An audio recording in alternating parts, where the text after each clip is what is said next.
let's do this. Arise, minions, and welcome to unMadeGaming. We are here for the episode of Always Bloody in Doskvol. This is episode 7, What Sleeps Below. Without further ado, I guess, I don't know how it happens, but every month I forget how I start this show. But we're doing it. Previously on Always Bloody in Doskvol. Trapped in the catacombs, the Harbingers fought a desperate battle against a swarm of hollows, suffering injuries and setbacks as the creatures coordinated and overwhelmed Bo. In a last-ditch effort, Bo unleashed bound spirits into the chamber, creating chaos among the hollows and allowing the crew to escape as Hawke triggered a fiery tunnel collapse behind them. Back at the Opera House, the crew regrouped and split up to gather answers. Yes, gather answers. I wrote gather questions, and that doesn't sound right. To gather answers, while far beneath the city, an unnatural void stirred, pressing upward through the ghost field. So I believe we ended with Bo heading off to meet Eckerd, with Satyr heading off to meet Attican, and with Hawke fucking off. And where do we find Wren? And also, Kendall, I'm just realizing that I'm remembering that you were not there and also likely did not watch the VOD. So you remember the hollows that were in the underground tunnel last time? Mm-hmm. They all attacked and tried to kill Hawke. And then Bo said, I'm going to do something. And then they all swarmed him. And then he made a ghost grenade that exploded ghosts out of it, essentially.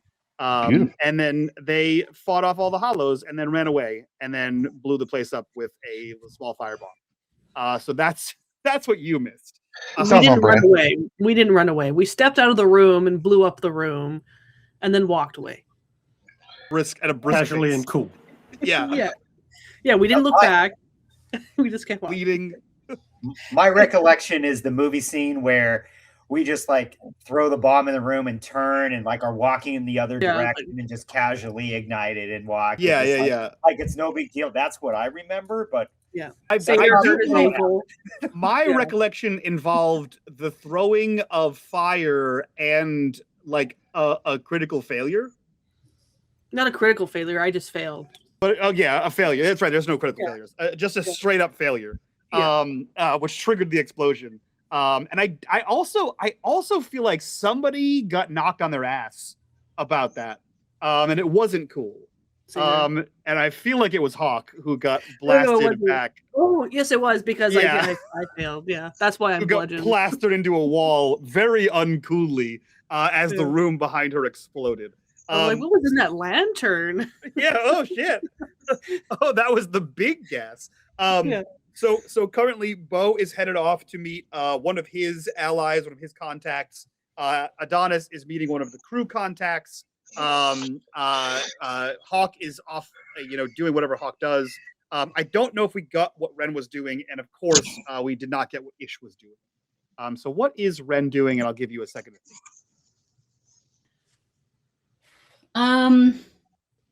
I think that Wren is running across the rooftops. Just for fun, or like? I'm trying to decide. I think she is heading to the manor of Lord Skurlock. Just so I know, for intent of speaking to Lord Skurlock, or for exchanging of apples. To leave something for Lord Skurlock. She doesn't like to speak to anybody. Fair enough. Okay. And but she'll leave an apple too. Yeah. Okay. And Kendall, where are you headed, or where's Ish headed?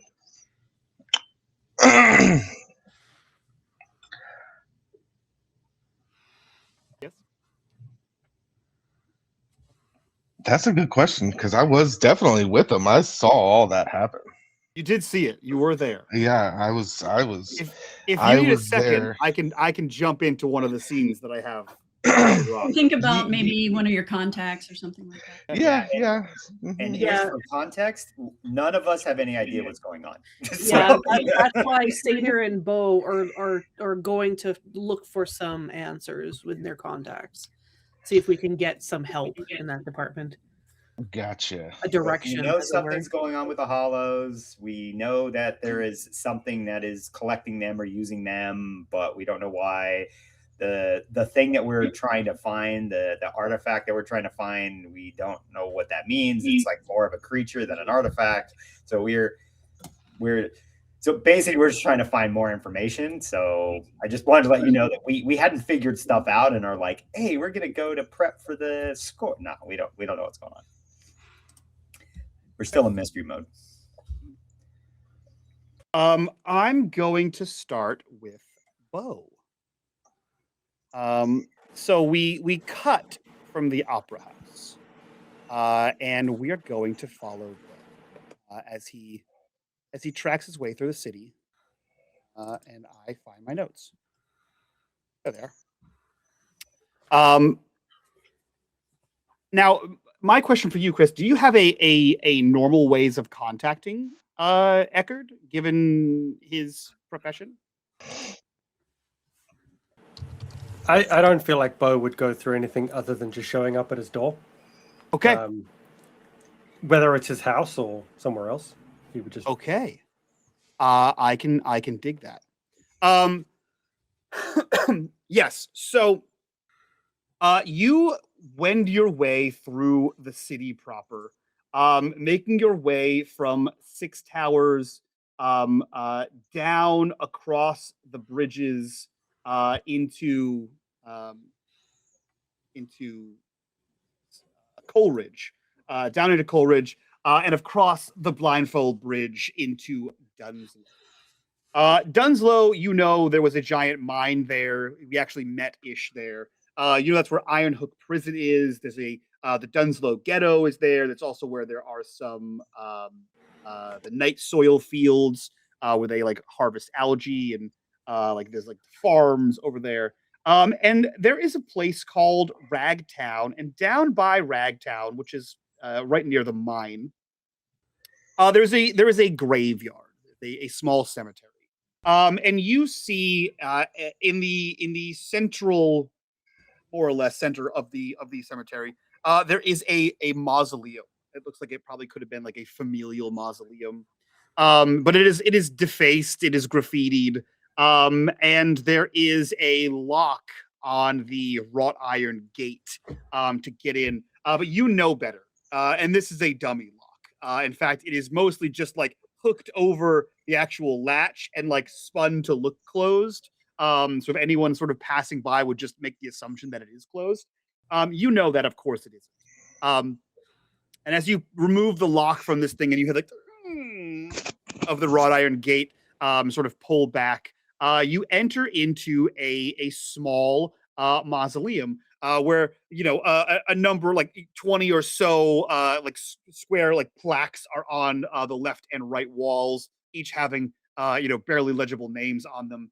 And in the center area is a slightly out of place, not exactly like a sarcophagus, but like just a square, like a rectangular box there made of stone.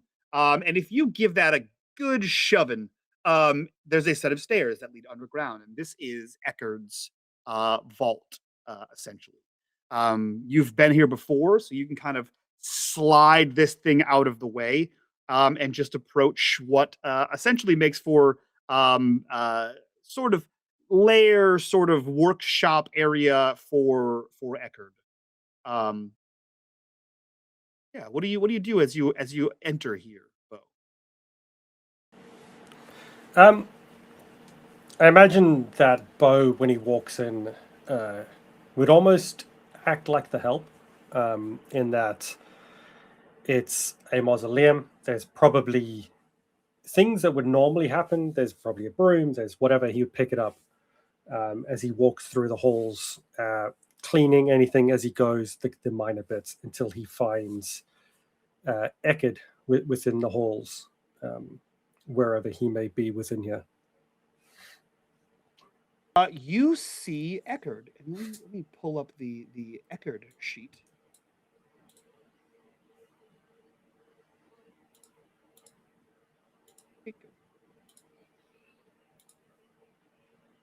Oh, that's annoying. that's a thing. No, damn you, game. I think I added an NPC to a scene, and I don't know what scene I was on when I made them. That's okay. We're roll. learning a new system, so that's fun. Let me see here. Eckerd. Refer to my other notes. We see Eckerd here. You've seen him before, obviously, Bo, but his first time on camera here. Eckerd is a wiry, long-limbed guy with a posture that makes him seem much shorter. He doesn't have like a hump, but definitely has a rounding to his spine of someone who has spent far too much time sort of hunched over or squat down next to something. You would see as he sort of turns, he has a wide brim, almost like a farmer's, like a wide farmer, like a fancy Amish hat is the easiest way I can explain that. So a I feel wide like the brim. center's really thin. Yes, Wide brim, really thin center. exactly, 100%. And flat. There's like no curve to any of this. It's not like a cowboyed out. It's just a flat circular disc around his head. And he turns, and you can see that his skin is sort of like almost corpse-like. He's got like a waxy, sallow sort of color in his skin. His eyes are a little sunken in, and you can see that he's got like a perpetual 5 o'clock shadow, and that his hair sort of hangs in curtains, greasy curtains underneath the hat, and his fingers are like perpetually stained, like gray and black from digging into soil. And his mouth stretches into an almost constant state of like, is he about to smirk or is he about to be mad? That sort of like upward curl on one side. And he turns over his shoulder, acknowledges your existence, and just sort of, And you see him turn back as he, you see his arm sort of moving in this looping pattern as he begins to finalize the stitches on whatever he is working on. He sort of drops what is obviously the needle, and you see him pull up from like a leather apron a towel and begin toweling himself off. And you see that blood sort of cakes up to his elbows. And he turns to you and says, Bo. Bo nods in greeting, and he says, I need someone that may pass through. Do you know where people have come from before they come to you? Kind of people. There was someone who passed away within Fog Hollow, and he stops for a second a few days ago. They may still be with the Bluecoats.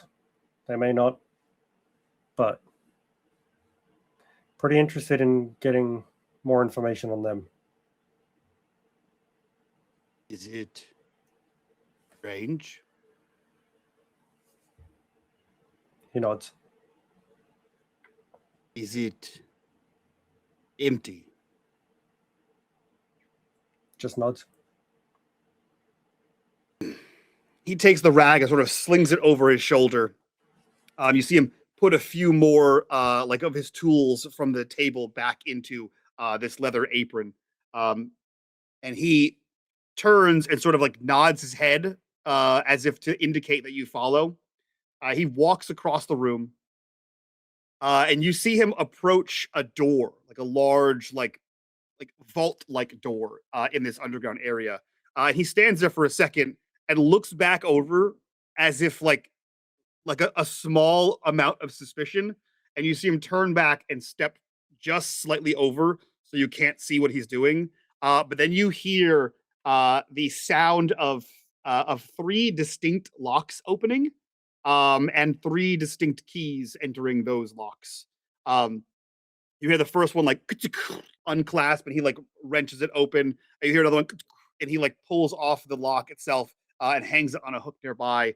And then you hear the last one sort of go in, and like there's like almost like a pressurized like a sigh like as the pressure releases in this place, and he reaches forward and opens up this this door, and he steps like halfway between, like he's in the door, essentially in the doorway. Hasn't entered in the room, but hasn't left the room you're in either. And he just sort of motions. And the only thing in this room is a single table, like an operating table almost. Not an operating, like a mortuary table, one that has like the drains and stuff in it. And there's a body on top of that table. And he points to it while looking at you. He goes to make his way towards the room, but as he's walking, he says, "Have you examined them? Their spirit's Broken. shattered." Yes, it's broken. More than broken. You wait.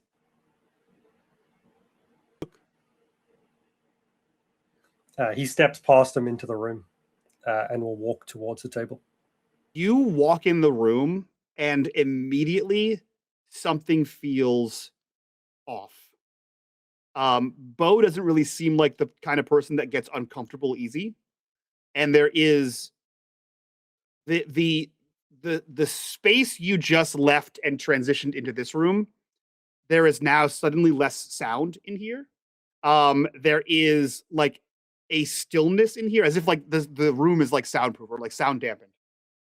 There is a stillness in here, and like this is clearly like a mortuary table of some kind, and you're well aware that Eckerd is a corpse thief.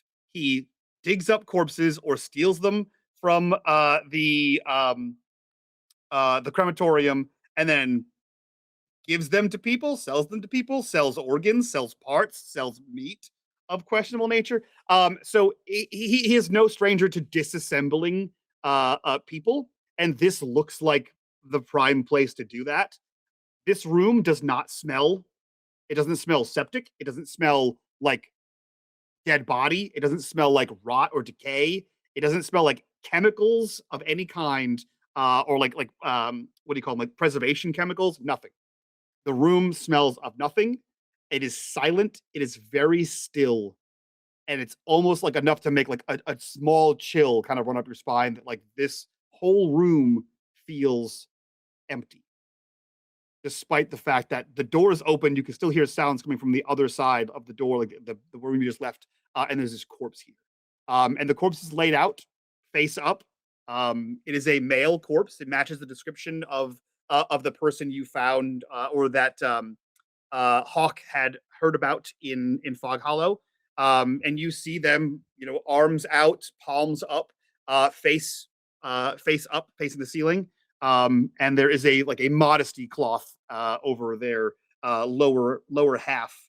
But the body is sort of displayed there. You can see that there is a Y-shaped stitching, that this was, unzipped essentially, to check what's inside. But he just stands there in the doorway and lets you pass. In previous dealings with Eckerd, when entering a room similar to this, was it as, sterile is the wrong word, but sterile? Is this his norm for keeping the room, or is this unnatural even for him? Here's what I'll ask you. I'll flip that back on you. Have you ever had to buy corpses or parts from Eckerd? That's why they're buddies, Mike. Okay. All right, fair. I mean, you could just be drinking pals. Who knows? If you had ever been there, actually, that's a question for you too. Have you ever been there when he was harvesting? Probably before he got too deep into the harvesting of the parts. Okay. This is cleaner than you've ever seen it. Okay.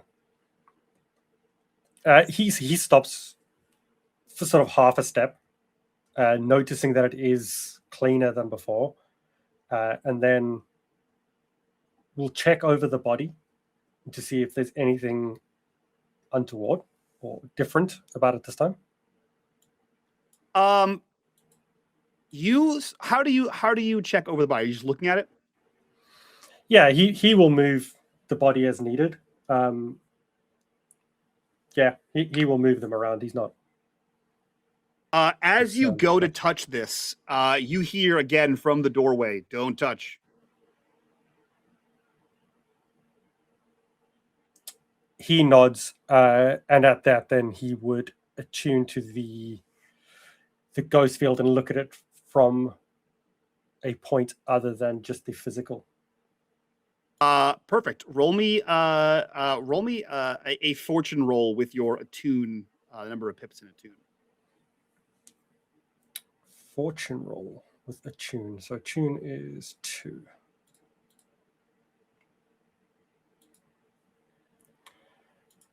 Two. I think this is right. That looks like numbers to me. See, it said standard full effect for you. I wonder if there's a way to like that. Find out. Okay. Cool. You attune to the ghost field without hesitation. You look this thing over, and you immediately recognize that this is wrong. I mean, you had an idea that this person came out of a window and had like their soul, for lack of a better word, removed or however it was. This is no different than a tree outside. Or I guess there wouldn't be trees here. A rock outside, a building outside. You don't see any traces of soul. There's no echo. There's no ghost. There's no after image. There's no anything in here.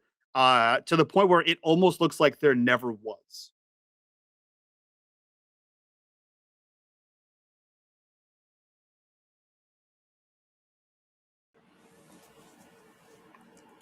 Okay, then he looks back to Eckerd and says, "Have you seen this ever before?" Same nothing. Eckerd does that like half smirk, and he steps into the room and walks over to you and says, "Watch this." He reaches out and like snaps in front of its face, and the eyes, doop, doop, both of them open. And you watch as these eyes sort of stare blankly at his hand as he has his hand over the face. And you see the eyes have like this has been dead for a couple days at least, possibly longer. There's no clouding on the eyes. There's no like reddening at the edges, no sense of like decay or like traumatic, any sort of like vessels broken from a traumatic fall. You see the black pupil, and then you watch the black pupil dilate as if adjusting to the light in the room. And then he moves his hand away, and the pupil retracts back down to its normal size, and his eyelids close. This corpses shouldn't do this. We saw similar, about a dozen that were just standing. They weren't necessarily dead, but there was nothing there. Do they move? They did for a while. Like this? And he reaches into one of his pockets and he pulls out a small, almost like a tuning fork. He just sort of ding. He holds this thing up, and immediately you have that sort of recognition of what Hawke did with her blades as she sort of like clanged them together. He bangs this tuning fork on the table, and it makes that resonant. And you see the eyes snap open. It dilates again. And then you see the hands twitch and begin to slowly raise towards the sound. exactly the same. This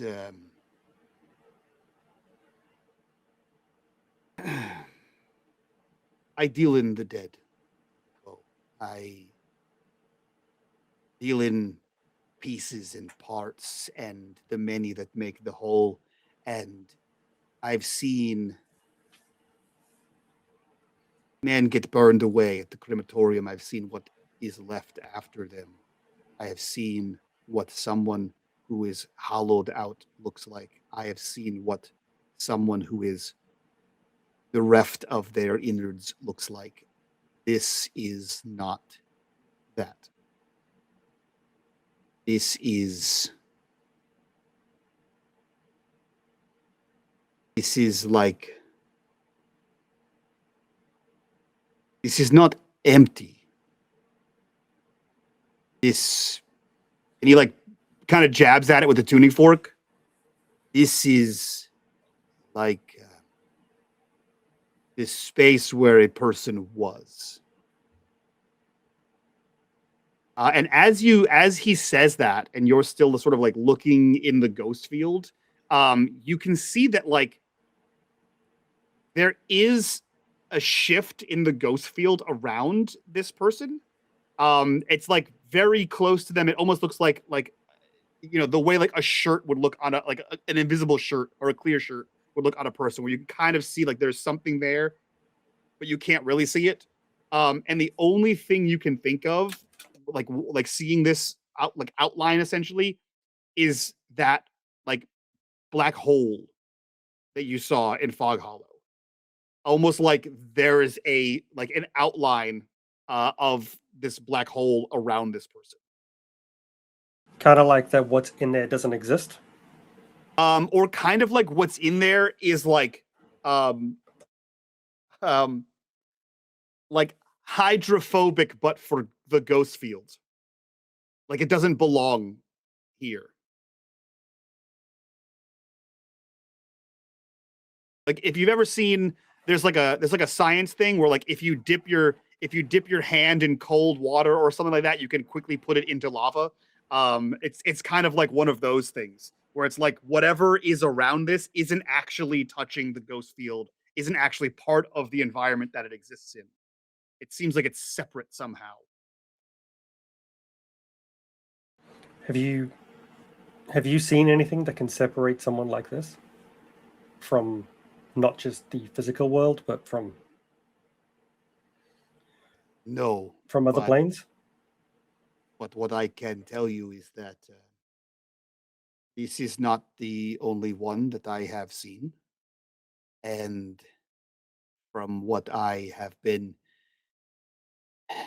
gathered from associates,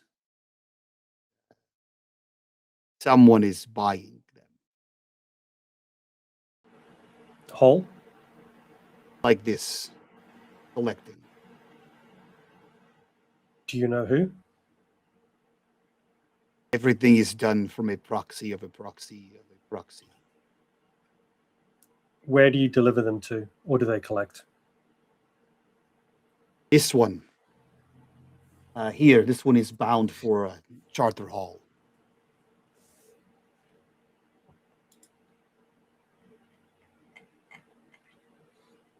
We will. The university, or Not That's the quite university directly, but it is one of the boroughs, the neighborhoods in Charter Hall. There is a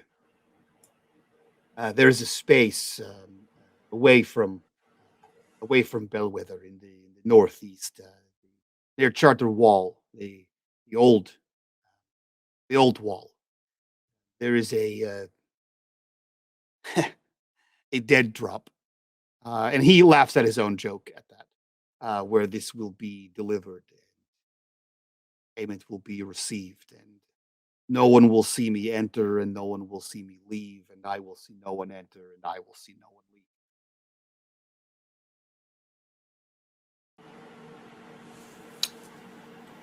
would you be willing to give me the time that it's going to happen? so that I can see them leave. I don't see why not, as long as this doesn't inconvenience future business.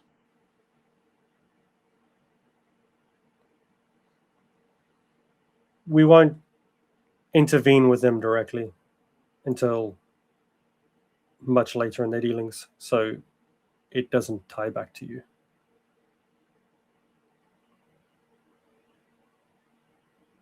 I'm meeting in 3 days. The corpse you see before you is several days old, and if you can't tell, it is still fresh. Has not bloated, it has not decayed in any way. It is mostly bloodless at this point, but it is as the day I obtained it. So I do believe it will remain fresh for whatever purpose these people have. But what I can tell you is I've never seen, well, other than the ones I've seen already, I've never seen anything like this before. Neither has anyone that I've spoken to. The dozen that we saw, they've been destroyed, but some of them looked like they hadn't eaten for about 2 weeks. That was the only sign of time. This is number 10 for me. This has been going on for 2-3 months. And are you mostly delivering to the same people? Different Or drop. Same proxy? Different drop every time. I assume no one else seems to know about these strange corpses, and it is a strangely specific request. And they seem to know a decent amount. I am told where to pick up the initial corpse, as if they know where it will die or when it will be there. And then I am told to hold for an amount of time and to return to a specific location. And the opening up of it? And that's just for me. He smiles. Okay. And They when have you not said complained don't yet. touch, So. why? Step back. And he like kind of puts a hand out and like doesn't actually touch your chest, but like definitely like puts it out and like kind of pushes back, expecting you to like move with his hand a step back away from Like it. mom. Yeah, exactly. And he leans forward and he reaches down and grabs the hand that is now palm down after they had reached up. And he places the hand, like he goes to like lift the hand, and you see the eyes open again, and then you see the body slowly begin to lift, like lurch, it like bend at the waist up and into a sitting position at the table. They have to be restrained for my process. They don't move on their own typically, but if they are interacted with too much, they roam around. Do they seem to roam for a reason or just aimlessly? They seem to stop when you stop touching them. It's as if they are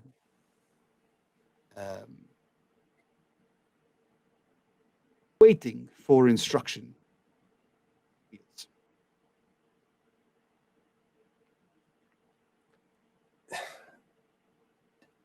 This one is the one that came from Fog Hollow. Is that right? This came from crematorium. If it came from Fog Hollow before, I'm not aware.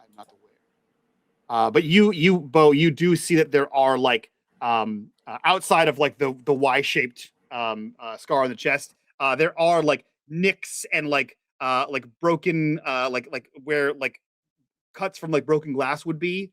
Surprisingly, you see like no trauma to like the head and back of this thing. So like it didn't like smash its head on the cobblestone street, which you would think it did from a 2-story fall. You think it'd have a pretty solid bump on the head there. It seems fine, but it does seem like there are like little like nicks and cuts that could likely be from glass. And he does match the description that you were given. Do you have any information of one of the previous? What about? What they look like, where roughly they came from, other than the crematorium? Yes. And he pulls out a ledger and he says, he flips back at the pages. I have eye color, organ weight, volume of blood, number of teeth that are real, number of teeth that are not real, bones, if they have them all. Is that Eye color, hair color, height will do. he does not have any eye. He like looks to the book and he shakes his head no. You can tell this is more of an inventory list than it is a like a doctor level like I give a shit about the people. It's like I'm cataloging the things that could be sold. You can't harvest height. Yeah, you can't harvest height. What about the overall weight of the corpse? Do you have that? Yes, I have. Well, I have the average weight of the person minus the or plus rather the amount of visceral fat that could be harvested from them. And he gives you this information. Everyone seems to be like at the time of Eckerd having them. Everyone seems to be like roughly for Doskvol at the average of like people who live in the slums. So they're not like emaciated, but like there's not a lot of visceral fat on these people. So they're not like skin and bones, but they're like the next step up from that. So they're all fairly skinny. They're all probably at like the like teen % of body fat, if not lower. They all appear to be like there's nothing descript about them. They seem to be all average like none of their organs are heavier than the other ones. None of their eyes match the other ones. They all seem to be like not carbon copies, but like pretty unmissable. Nothing stands out. So from the list, there's nothing unique that could point you to who that person was from his list. No, but your line of questioning, it seems intentional. That like these are a group of generic people that know that they would go missing in a crowd, and no one would notice. And that seems to be if someone's harvesting bodies at this scale, that seems to be a design, not a flaw. Okay. I appreciate the information. We will not see you at the drop. You won't see us at the drop. And if you do get another, can you let me know? I can let you know. The buyer would like 5 more. I am waiting on locations.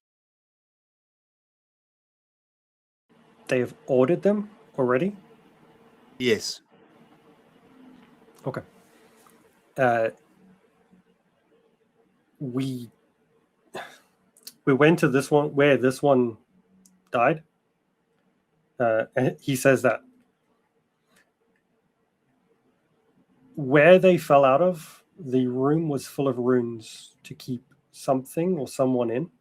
So I want to try and find another one where it's died. So if you get that information or get anything that can point you to them, can you let me know? I will keep my ears to the ground. And I will definitely owe you one.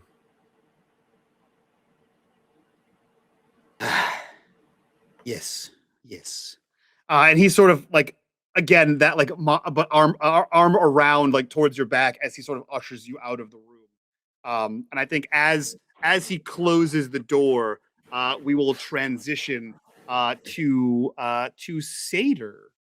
As you begin to head to Attikin's little apothecary. Um, you have been here many times before, Satyr. You see this little apothecary in a row of little shops and like houses above the top of them in this like ramshackled sort of area. And you see, as soon as you approach Attikin's little apothecary, you see that there is the shop itself is dark. There are no electroplasm lights going on here. There's no candle lights in here. But there's no like indication that the shop is closed either. It just looks dim inside. What do you do? Is that I'm assuming that's unusual. It is. Okay. Yeah, Attikin. Attikin doesn't really have hours or function on time, like on a normal time. I'm just saying that. Okay, yeah. So that's out of the ordinary. Is there is Satyr aware of any like a back door or like a loading dock or like a back basically other than going in the front door? Is there another way to get in? You're sure that Attikin probably has ways to get in. Like that there was like that weird hole in his floor that might connect to catacombs somewhere. But there isn't an entrance that you've used. Attikin is pretty like he as crazy as he is, he does own the store and does function as a store. And everything he sells in the store part is legal. Sure. Yeah, so he just kind of goes in the front door. Yeah, there's no like special knock. You just enter. Yeah, given that this is unusual, I think what Satyr will do is kind of as he's approaching, he'll just casually continue by the shop, like as if there's no intent to go in. Get about, I don't know, a couple of buildings away, and then try to drop in the shadows and just basically kind of sneak his way around the building to see if he picks up on anybody watching the shop or anybody outside. If there's any from the back, is there any way that maybe somebody broke in? He's just gonna try to see if there's anything sketchy up. Yeah, you absolutely do. You sort of dip down into an alleyway, pull a little cloak up over a little cowl up over the neck, and sort of obfuscate yourself as much as possible. Heading around the back of the building, looking at any sort of windows in the above section. Nothing seems untoward about this building. The only strange thing about it is that the lights are off essentially. No one is paying any attention to you. No one's paying attention to the shop. You don't see anyone like on a street corner with a cigarette just leering in the corner. No one is obviously watching the shop. And if someone is watching the shop, they are incredibly subtle about it. Okay. Yeah. In that case, he'll just circle back around and kind of come back down the street and just go in the front door. You head inside this place, and the door sort of creaks open as you enter. The first thing you notice is that the shop does not look like it has been tossed. There's nothing, it doesn't look like there was a scuffle here or a struggle here. It just looks like there's nothing powered on. The air does smell a little like there's an essence of like sulfur, but then also like that like acrid like burning of like oil sort of smell. It basically smells like a number of flammable light sources have recently been extinguished in here, except you've been here for probably 10 minutes doing your lap around, and Right. nothing was extinguished in that time. And that smell probably should have dissipated by now, if there was something extinguished. So it smells like extinguished like candles. It has like a metallic sort of smell. And you can see that there is just a very thin ribbon of light protruding from the door that separates the shop from his weird little workshop in the back. Okay. Yeah, I think Satyr just kind of to himself will say, "Well, it's always smells bad in here, but this is unique." And then he will make his way to the door and just listen at the door, the door to the workshop where he can see the light. Just listen to see if he can hear anything from inside. You hear whispering coming from inside. You hear the speed of the whispering is absolutely Attican, like the erratic pacing of the whispering. But it sounds like he's speaking to someone, but there's no one on the other end. There's no return voice of any kind as you sort of hear in this. And as you stick your ear as close to the door as possible, you hear, "You said it was empty."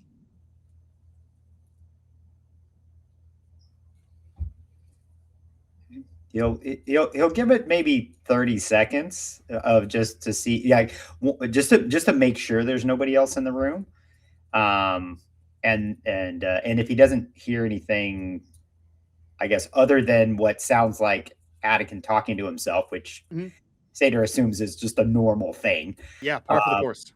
He will, and so unless he hears anything specific in that time where, he might be learning something, he'll back away from the door and just kind of call out, "Attican, are you here?"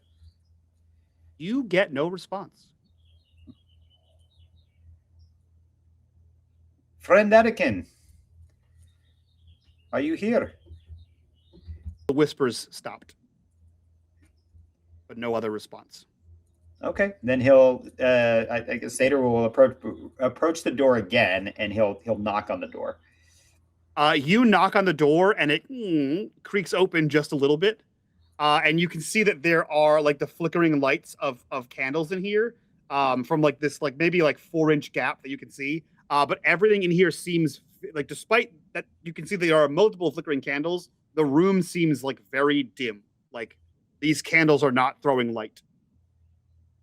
That's weird. All right, he'll push the door open, and again, just Attican. You push the door open fully, and you see that there are, like I said, there's probably like 24 candles in here. All of them flickering, all of them like fully lit. But they're casting light as if, like, when the candle sort of flickers down to like the very, very small flame right before it like putters out. Yeah. They're all casting like a light equivalent of that, which is drastically less than any flame should cast. The whole room feels like somehow light isn't allowed to be here. And you look and you see much the normal room of this, but you turn and you see Attican is standing stock still and staring at a wall. And as you follow his gaze, the wall is covered in layers and layers and layers of writing on the wall, papers posted, written on, like writing goes from wall to paper to wall. Like he's been writing on something over and over again. You see that there are symbols that are carved into the wall that are scratched out. You see that they are rewritten right next to it, carved deeper. You see things that are scratched out, then recarved in the same spot. And then you see that there's so much like stuff that's happened to this wall. You can actually see some of like the stone on the opposite side of it. And the thing that really turns your stomach in a way that like this is not the norm for even whatever is going on with Attican. You see as your eyes sort of focus, almost like those like 3D puzzles you kind of have to like take a step back from.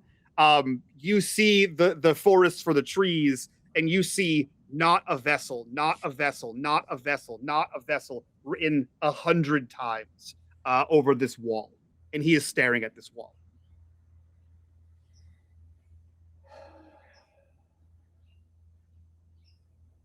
Come to Doskvol. It will be a new start. It'll be great.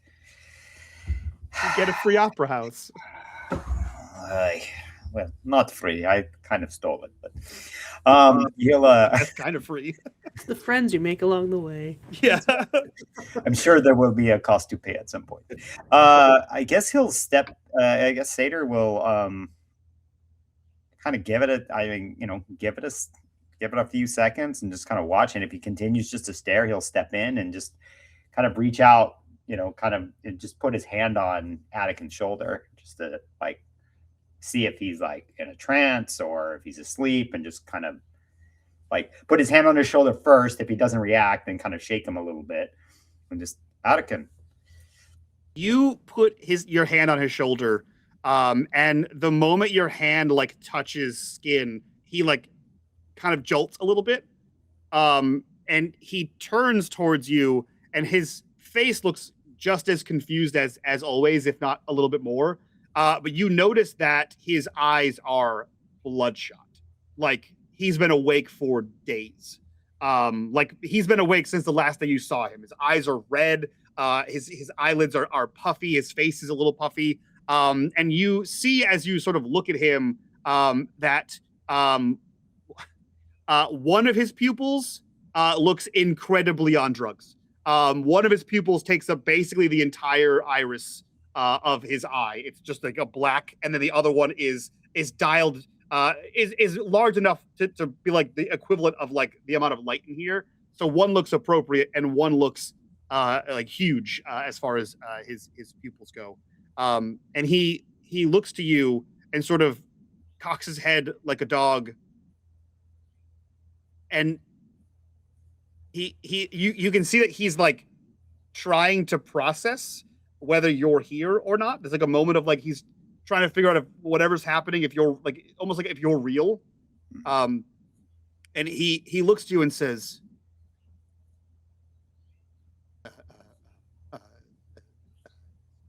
Satyr, did you know that that it did you find it? No, we didn't find the artifact of which you spoke. We are following the trail of some sort of likely creature. We don't know if it's a person or a thing that is maybe related to the artifact or something. We don't know. That's why I came to talk with you some more. But you are not looking so good. Why don't we come out? Come out of this room. Let's sit. Maybe have some tea. Yeah. Listen. I need you to understand. Do you understand that emptiness is a concept? Emptiness is sacred. Emptiness, and he like juts his hands out into the sky. Emptiness is it's a space. It's a space waiting to be filled. Yes, we follow the empty vessel. Yes. This isn't waiting. And he points to the wall that says not a vessel. You are saying it's aggressively emptying itself. Or is it trying to empty everything else? Look, and he grabs you by the shoulders, probably more aggressively than he means to. He like grips your shoulders, and he kind of pushes and turns you, and shoves you towards one of his tables. And he reaches off the shelf and throws down a book. Look. He opens a couple of pages, and as you see him turning pages, many of them are like violently scratched out, hard enough with like a coal pencil to like rip through pages and go to the next ones. Yeah. says this, and he like just stops on a page that is mostly blacked out. I tried to follow it. You tried to follow it. Tried to follow the artifact? I tried to follow it into the ghost field. I tried to follow it, and then and then and he flips a few more pages, and it's just more like written, not a vessel, over and over. It's to the point where you can barely see the words. And he says, "There," and he points to the page. Is nothing here.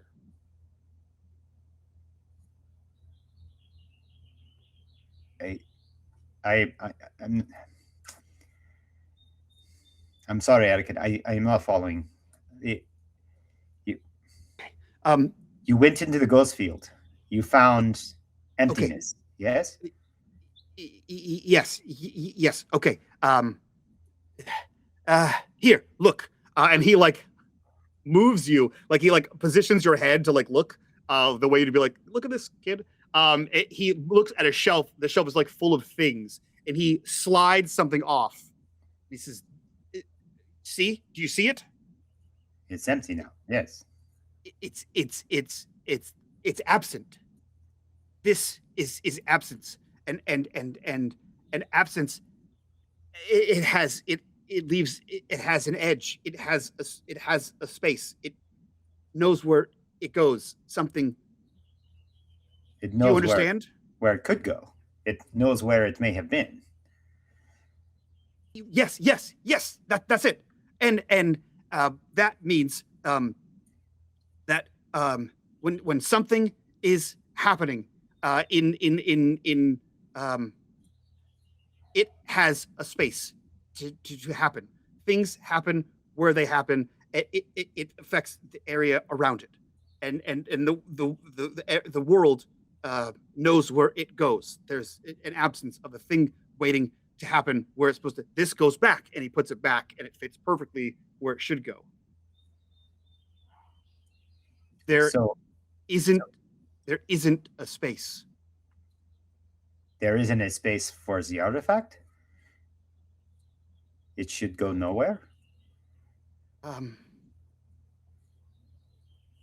Your vessel is empty. This, and he like jams his finger into the book, is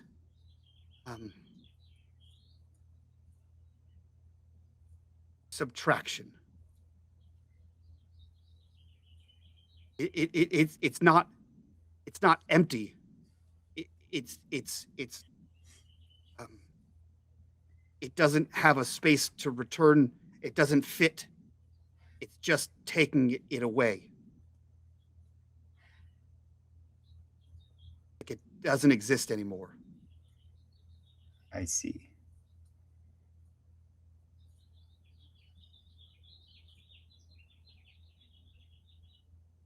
Does it hunt? Does it target? It seems to be taking the souls from people, leaving empty vessels, leaving mindless husks that can be controlled and moved. But their souls are gone because they're not even dead. As they empty, there is nothing remaining to find. That is what we have found so far. We found husks. No souls. Souls are gone. No ghosts. No spirit. No ghosts. No echo. No ghosts. No ghosts. Damn, I wish I would have brought Bo. And he shoves past you, sort of knocking one of the candles down as it like rolls and like unlights. And he grabs a small box, opens this thing, and you see him produce a small vial that looks similar to the ones you stole from the church. You see him kind of look at this thing, and you see it glow a little bit blue, and he sort of turns it back and forth. And like you know well enough, there's not liquid in here, but it does sort of like slide a little bit. You see him shake it, and then twist the mechanism on top, and then pour it out as if it were a liquid. and you watch as this like ectoplasmic sort of it oozes out of the bottle and then begins to slowly form. And you see like almost like in utero, but like out in the open and at full size. It slowly begins to like unfurl. You see like an arm begin to pull out of it, and another arm, and you see what looks to be like a human body begin to form, but in this sort of like blue apparition, kind of like what you saw when Bo threw his grenade and attracted a bunch of ghosts. Yeah. You see this start to form, and then you see it shudder and stop. And you see Anakin turn his head again. And then you see the spirit that was forming here doesn't like dissipate. It doesn't try to escape. It doesn't do anything. It just stops in mid formation of like the ghost that was trapped in here, the spirit that wasn't here. And then all at once, it's gone. It doesn't like warble or waver. It doesn't, there's no candles flicker. Nothing happens. It just stopped forming and then disappears. And the only thing that breaks the silence is the sound of the shattering glass as Anakin drops the spirit vial. And he looks to you and says, that's new. That is not what you expected to have happen? That's never happened before. Oh.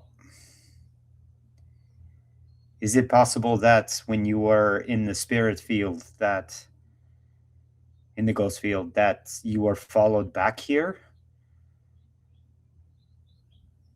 We've been told dreams are being taken. Yes, that is what you told us. Have you slept? Are you dreaming? I'm concerned you are in danger, Anakin.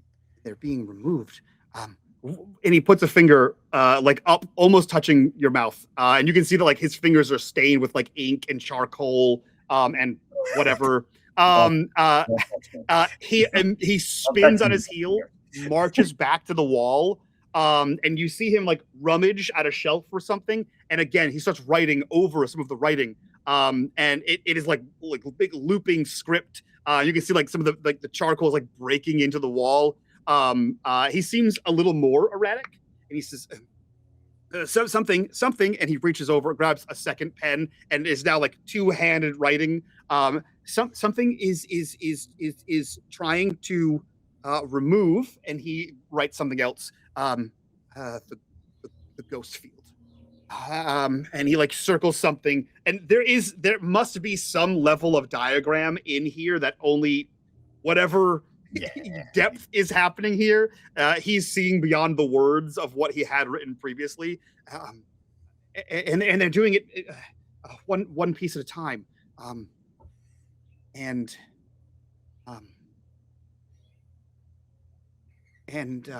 he turns back to you and he says, and they started in the wrong place.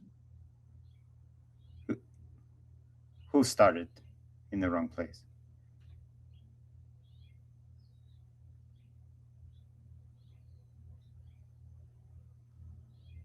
Satyr, when you say that you worship the empty vessel,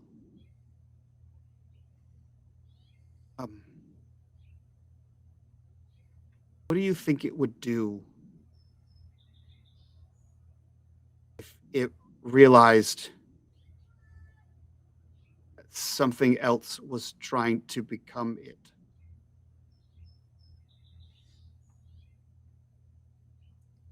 Well, if it was me that was being replaced, I would push back. I would deny that. Are you saying we have an emptiness war on our hands?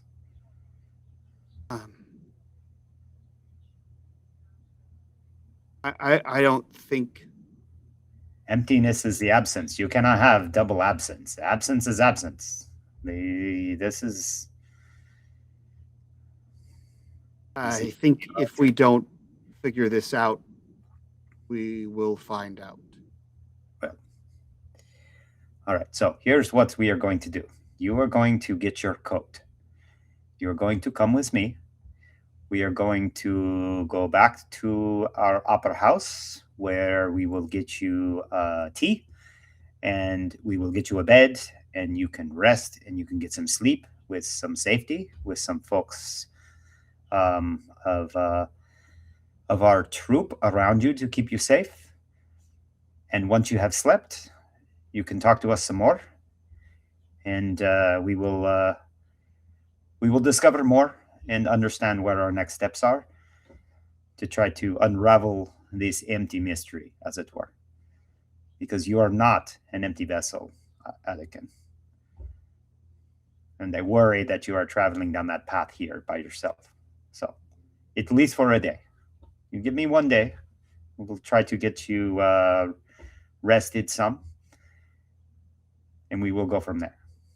Does that work? Where's your coat? Work will continue. Do not worry. Satyr. And he looks to you, and you can tell from the moment he turned around, he is probably the most lucid you've ever seen him. His like intonation has slowed. He's less twitchy.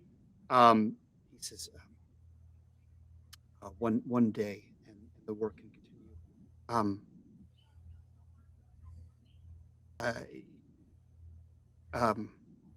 Yes.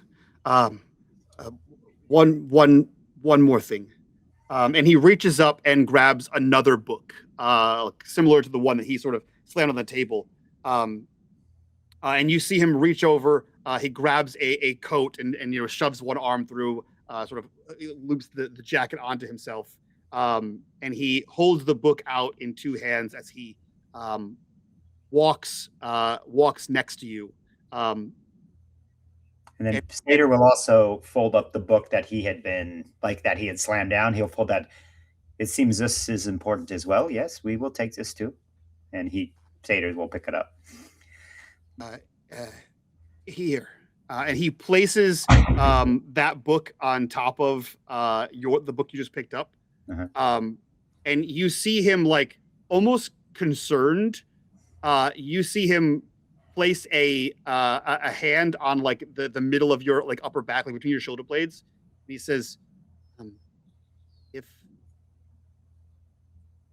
if it starts taking memories. And then with his other hand, he taps the book he just gave you. Mm-hmm. Write things down. I think that is wise. And you see him step back from you, and you hear a click and a panel out of the floor, and he is gone as he drops down into whatever strange trapdoor hole is in his back room. Does it close again, or does it stay open? It springs closed a second later.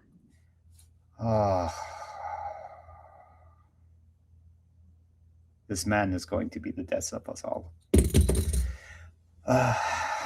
Satyr will look for the catch, right? That will.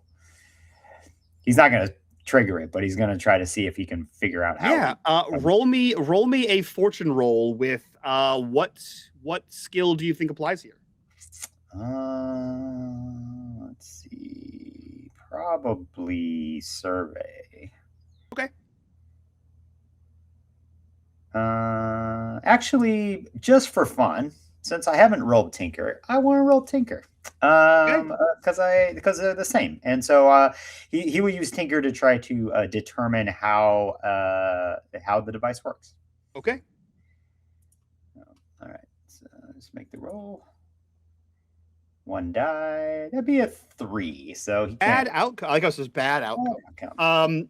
Yeah, you look around and there's so much like debris and just shit here that it's hard to tell like what belongs on the floor and what is like a clever disguise for a foot lever. Or like you'd have to basically like clean the floor to be like, oh, that's the piece that's stuck to the ground and can't move. That must be it. Okay, after looking for it, he can't figure it out. I'm like, all right, maybe these books will help, and I am not finding Anakin at this point. Maybe we come back later. Okay, so he holds both books, and he will. I think he will extinguish the candles that are in the room that are continuing to burn. So you said there were a bunch of them, but because something feels off about it, he's just, and almost like just for no particular reason other than like, he just doesn't want to leave everything in the state it's in. So he will extinguish the candles, and then and then if that just happens, then he will leave, go out the front door, and head back to the opera house with the books in tow. Okay. I believe we, as the door clings closed behind you, we transition to Hawke. Where do we find you, Hawke? Well, she left the opera house, and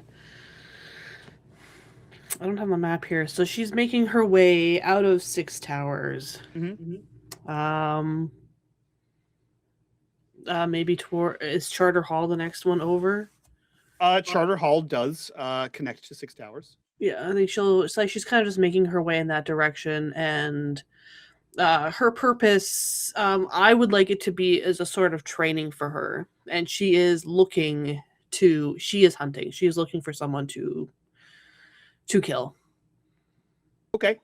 Yeah. Is this purely narrative? Because we're not in our downtime phase, right? No. Okay. Whatever. I'm not sure mechanically what it would be, but then here's what I'll say, G. You want to murder somebody? The scene's yours. Sweet. Awesome. Well, yeah, she's, like I said last session, she's feeling a little confuddled after their interaction with the Hollows. Like, she pinged the empty vessel, they reacted to her and then attacked her. So I don't really say like a crisis of faith or anything like that, but she's feeling a little put off. Very, like, her equilibrium is just off. So she needs to like get some energy out, essentially. So she's stalking the alleyways and the main thoroughfares of Charter Hall. She has her hood up, so her like shadow falls over her face, and I think she spends probably maybe a half an hour to an hour stalking some individuals. I think maybe she follows a small group of students who are leaving a tavern, and she follows them, and she's subtly tapping her blades together, and she wants to see if any of them react to the resonance of the blade. And I don't know if she gets any reaction from them, so she just ends up following one that is unfortunate enough to break off on their own, and she stalks them for probably a long time. I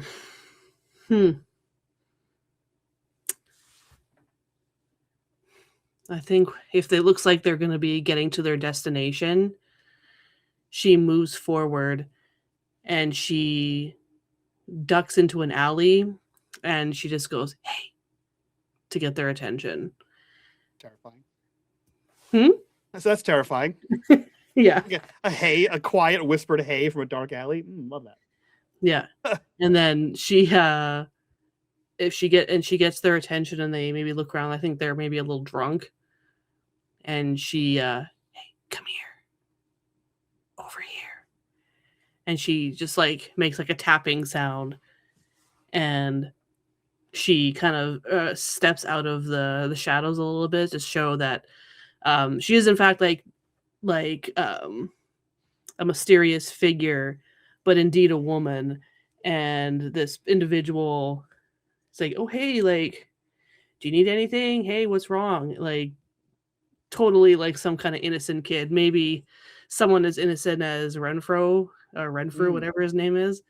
And she just ends up luring this person into the alley, and she brings him deeper into the shadows, and then he's trying to come on to her or something like that. He's like, hey, like, let me see your face, like, hey, pretty lady, or whatever. And I think she just pulls back her hand goes up to her face, and she pulls back her hood, and when she turns around, she's wearing her mask. And it's like, it doesn't have any feathers on it, but it looks like an abstract bird. Mhm. And it comes like around her lower lip and then up to her cheekbone, so it really changes the shape of her face. So it's not like a masquerade where you can still see like a Batman mask. It's not like that. So it changes the shape of her face, and it goes up her cheekbones, and then like kind of gives her like elven ears, but they're more like spiked kind of like feathers on the top of like a bird's head. And then I think if this person just reels back in like surprise and immediately knows that they're in trouble, she immediately just like reaches out and grabs them by the throat. And they don't last very long, and she grips them by the throat and just squeezes with the blade, and then it's like a squelching sound into their neck. Right, because you have the finger blade, right? Yeah, she's got the finger blade. Gross. And then I think she pulls down, so the blade goes like down towards what do you call this? Like their collarbone area. Mm-hmm. And and then she brings them to the ground, and then she's like sitting astride them as they're like bleeding out and like gurgling, and the blood spray has like sprayed onto her clothing, and she still has her hand like inside their wound, and she whispers what's the word, like venerantly. I think that's the word I'm looking for. Yeah. And she says, this vessel is a shell, a hollow beast with a purpose greater than my hunger. I am your lamb. I am your knife. I am your empty martyr. I ache with a profound emptiness. May the void be envious of me. And then she rips the hand out and then revels in it for a couple seconds, and then probably till the body stops moving. I imagine it wriggles like a fish at that point as it spasms. Gross, G. Well done. I just like imagine we see like everyone return to the opera house, and it's like Satyr's like, fuck, this is crazy. Bo's like, oh god, we're doomed, and then Hawke's like just covered in blood. They just like, come back to you where you'll be safe with the rest of the cohorts. Yeah. It's like, oh, I feel so much better now. Yeah. Turns out Fillmore Renfro got the good deal because he was almost on the chopping block too. He's terrified of all of you, but he won. He actually won that round. So and she leaves the body there, and she like pulls her duster around her cloak hood back up. Oh, sorry, she's not wearing a hood. She's got a big wide ass brim hat on, and adjusts it, pull it so like the shadows over her face, and she just turns and walks deeper into the alley and into the darkness. Okay. You paused on the brim hat just a little too long, because what I heard was she's got this really big ass, and then a pause, and I was like, Wide brim hat. Hat. I'm like, well, I guess that's canon now, and then Yeah. brim hat, and I was like, okay, we're good. Canonically, Hawke is thick. No. It's actually, I added the tags in her description. She's bony. Okay. She is thin. She's We gotta angry. clean that up. Okay, we're good. Yeah. It was like an old meme in like Shaggy voice that was like, I'm trying to hide from the monsters, Scoob, but they keep finding me because of the clap of my dummy thick ass. And that's why Hawke can't be stealthy. It's just that's the sound of the empty vessel, and it's actually drawing her in. yeah. Clap. All right, we cut from this bloodbath, this alleyway bloodbath, to what I expect to be the polar opposite of that scene. And we see Wren moving swiftly and deftly across rooftops in 6 towers towards Skurlock Manor. Wren, what are you doing, and why? Yeah, so Wren is she's slight, and she's a dark figure, and she she has the coat that is ripped and torn at the ends of it. So as she's moving with the intention, she's prowling, she's moving with the intention of moving swiftly and also unseen. So her coat flies behind her, and she looks very much like a shadow flitting across the rooftops.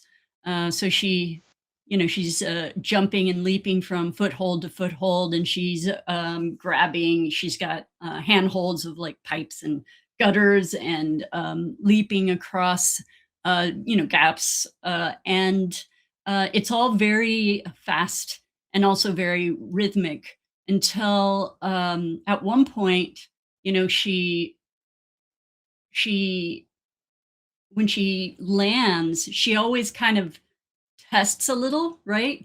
To see if she can leap from there, because you never know if your foothold is going to be sound. And this time she lands at the edge of a building onto stonework, and she tests, but as she does, she looks down and there's a crack there. And she says, she who rarely speaks, she says, "Break your mother's back?" And then she pauses, and her eyes are wide for a minute. And she pulls out a match and lights it and rests it on the crack, and then dusts some, like an herb or some leaf over it, whispers a few words, and then is about to take off again when she notices she's here. She has arrived. She's in a nearby building next to the manor of Lord Skurlock. And from here, she wants to, I guess, survey the area. What she's looking for is a room that is not in use, but she thinks Lord Skurlock would use. So a place where he would go, but where he is not at present. Like an office, maybe, or a study, or perhaps he has a library or something like that. Some room that he would go to, but that he is not in presently. Yeah. For sure. I think from across the way, you can see into several of the rooms, the darkened rooms here in Skurlock Manor. You see that a good number of them on the first floor have candlelight. You can see servants moving back and forth between them. But you see that on the top floor, on the third story of this manor, there is there's a widow's walk, which is like kind of like an East Coast thing. There's like it's like a section of the house that is an extension of the roof of one of the rooms that ends in like a balcony that has like an a door usually used by women that were married to sailors to come out and watch the ocean to see if their love ever came back. That's the story of the Widow's Walk. But there is one of those, and you can see into this strange like angular room that it does appear to be almost like an attic office. But you see that the door, the exterior of the door is rather opulent. You see that like it's not just like a paneled glass with like the cross beam. It seems to be like an ornate sort of door, and you can see that there are a few pieces of electric light in here. Like there's some fixtures that have a little bit of electric light in here that are like at their lowest setting, they're most dim. But it's just enough for you to see like there is a desk and a large like high back like captain's chair. There's like things in here that doesn't seem like storage to you. It seems like an off books office kind of thing, like far and away from the rest of the staff. That to you, everything you know about Lord Skurlock, it feels like that would be a good place for him to do some interesting research or nefarious gatherings. So she makes her way across the buildings until she can leap over onto the roof, that third story roof, and runs across it until she can like let herself down silently onto the balcony. You can, yep. And then she looks around to make sure nobody's watching. With the stealth and precision of Wren, absolutely not. So then she pulls out an envelope that has some papers in it, and pauses for a moment, and shakes her head, and then she unbraids one of the beads from her hair that she just put in moments ago back in the opera house. One of the beads is covered in blood, and she puts it into the envelope and closes it. And then she makes a whistle, but this is a whistle not of a daybird, but like maybe that light high noise that you hear when bats are around, right? Okay. And beside her, Sorrow, the smoke wisping off of him, grows until he's fully all smoke. And she holds that envelope out, and you can see the smoke run through it and through the window. And then the envelope lands on the desk. Now that's some bullshit. Do you need me to roll anything? No, I think you can absolutely leave a little envelope there on his desk. What I do need to know is your intention behind said envelope. Is this like a hey, I can get to you, or is this like a hey, I want to have a meeting? Where are we looking for here? So what's inside is a couple of things. It's intended to provide an update because I wasn't there during the episode, but my understanding was Skurlock asked to be kept informed. So just to be clear, I do think Wren was told that, but Skurlock asked Bo, didn't ask. I think just suggested that Bo could keep him informed if he wanted to, and I think Bo told you that. Yeah. Okay. So the way I imagine it, the first page, if he's to pull it out, the first page is a map. It's a sketched map of the street where they encountered one another. And what you see is the map of the street, and then like a circle with lines on either edge pointing to the location where they met, right? And inside of the circle is symbols. You see a symbol for Bo, which is the fist, and you see a symbol for Hawke, which is a hawk, and you see a symbol for Lord Skurlock, which is a top hat and a monocle. And then you see another symbol, and that is a vase on its side, filled in, but there's a heart on the inside that isn't filled in, right? So you can see white through the paper. Okay. And there's a crack through that heart, and on either side of this vase are filled in parts of that heart, right? So representing the broken soul. Sure. And then there's the same thing, that same kind of call out, zoom in to the room where there's all the symbols that were written across the room. Now, I don't know if he had seen that, but that's just in case he hadn't seen it, the symbols that were everywhere. As far as you know, And then- Bo only encountered him in the street, and that was it. Okay. So then underneath that is a map of the Undercity.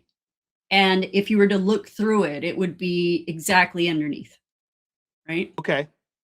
And then in the room where we encountered the hollow,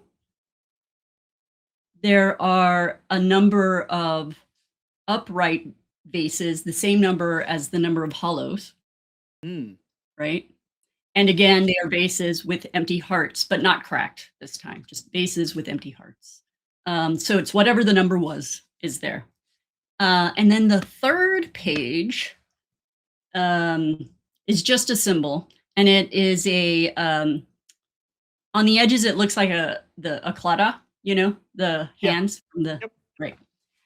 And on the inside, if the opera house would have some like ornamental stonework outside, I think it would be like kind of recognizable. So it would be like something that was like on a keystone, or it was above the main door or something like that. So it would be a sketch of that. And then on the inside of that is a Wren sketch. So representing friendship and loyalty. And that's it. Oh, and the bead, the bloody bead. Right. Interesting. I love that. Does that conclude Wren's scene at the Skurlock Manor? No, after that, she would hop across the roof to the other side, to the other attic room. Mm-hmm. This one houses someone who, you know, has a great deal more needs, doesn't live quite as well as Lord Skurlock. And this time, in addition to an apple, she'll leave behind a scarf that's like edged in lace or something. And you know, this is a hard place to live, so you can't get nice things everywhere. So, you know, on one side there is a tear that Wren has repaired, but if you fold it in a certain way, no one would see the tear, you know. I love that. What a thoughtful gift for a stranger in an attic. And that's it. Perfect. No, that's excellent. I did not anticipate you bringing Skurlock in that manner, and I'm all for it. Love that guy. My favorite NPC. Ish, where do we transition and find you?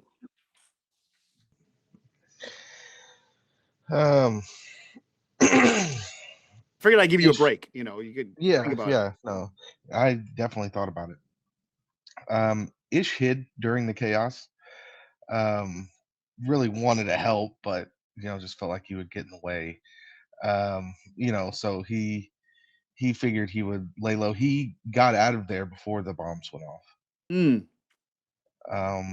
And kind of waited for everyone else to come out, but didn't really see anybody come out the way he came out, so he ran. And now he's kind of making his way back to the tavern where he met what's her name, Kayla Curran. Didn't we go to the we went to the sash thing.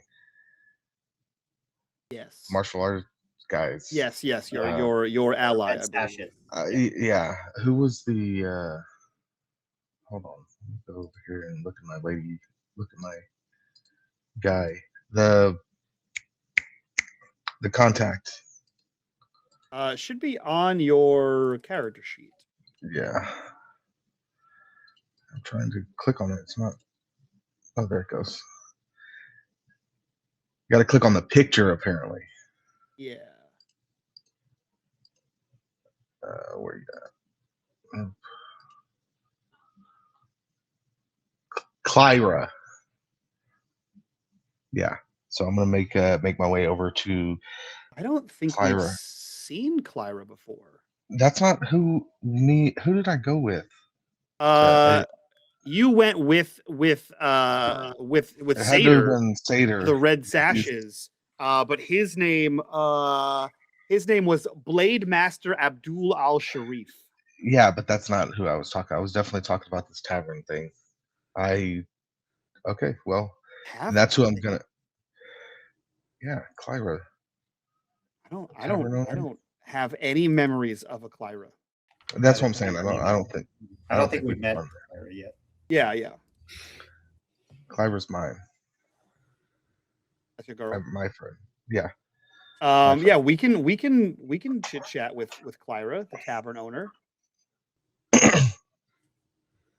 That's a friend of yours, an ally of yours. Now, my question for you is, where in Doskvol is Clyra?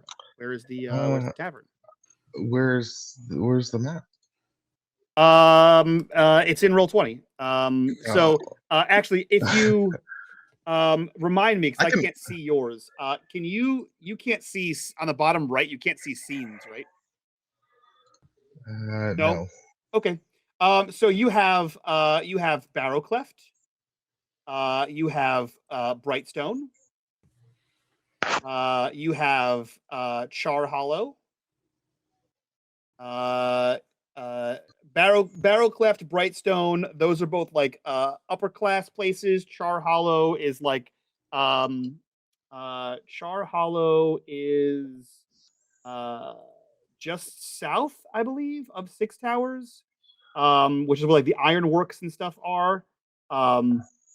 Night Market is a giant market, but also where the Gaddock rail station is, the electric rail station is. Dunslow is where we first met you, as you were hiding out there. Let's see, what else we got? Charter Hall is where all the colleges are. Actually, I'm sorry, Coleridge is where the ironworks are.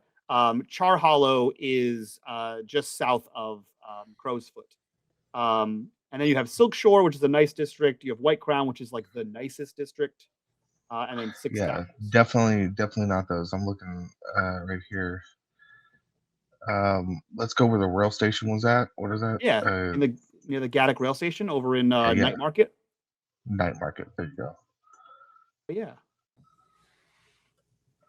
We'll transition ourselves over to Night Market. And you're going to meet with, you said, Clyra. Sick. What is the name of the tavern? The Three Knees. The Three Knees. Mm-hmm. Okay. I fuck with that. The Three Knees. We'll say, you know what? Because why not? That's fun. That's fun for me. The Three Knees is located in northeastern Night Market in a section called the Underlight. Ish, you're actually very familiar with this place because the Underlight is also where Dunridge and Sons is, which is your luxury vice purveyor. So this is sort of a little upper classy section of Night Markets where like more opulent things are sold here. And it's the center of Night Market is where the center of Underlight is where the Night Market precinct is. That's where the Bluecoats operate out of. Yeah. So basically, as you cross over from Six Towers, as you cross over the Taylor's Road, over the Taylor's Bridge, Dunridge and Sons is right there, which I believe is a Clothier. And then you kind of head over over Kirby Boulevard over towards where the Three Knees is. And how do we find the Three Knees? What does this place look like? It looks like your classic tavern. You know, it's got kind of an older stone front, and the signage, you know, comes out with a little swinging sign. It says TK's Pub. It's the three knees. Three knees pub. Yep. Yeah. You know, I like it. obviously. Yeah, and it's just got it.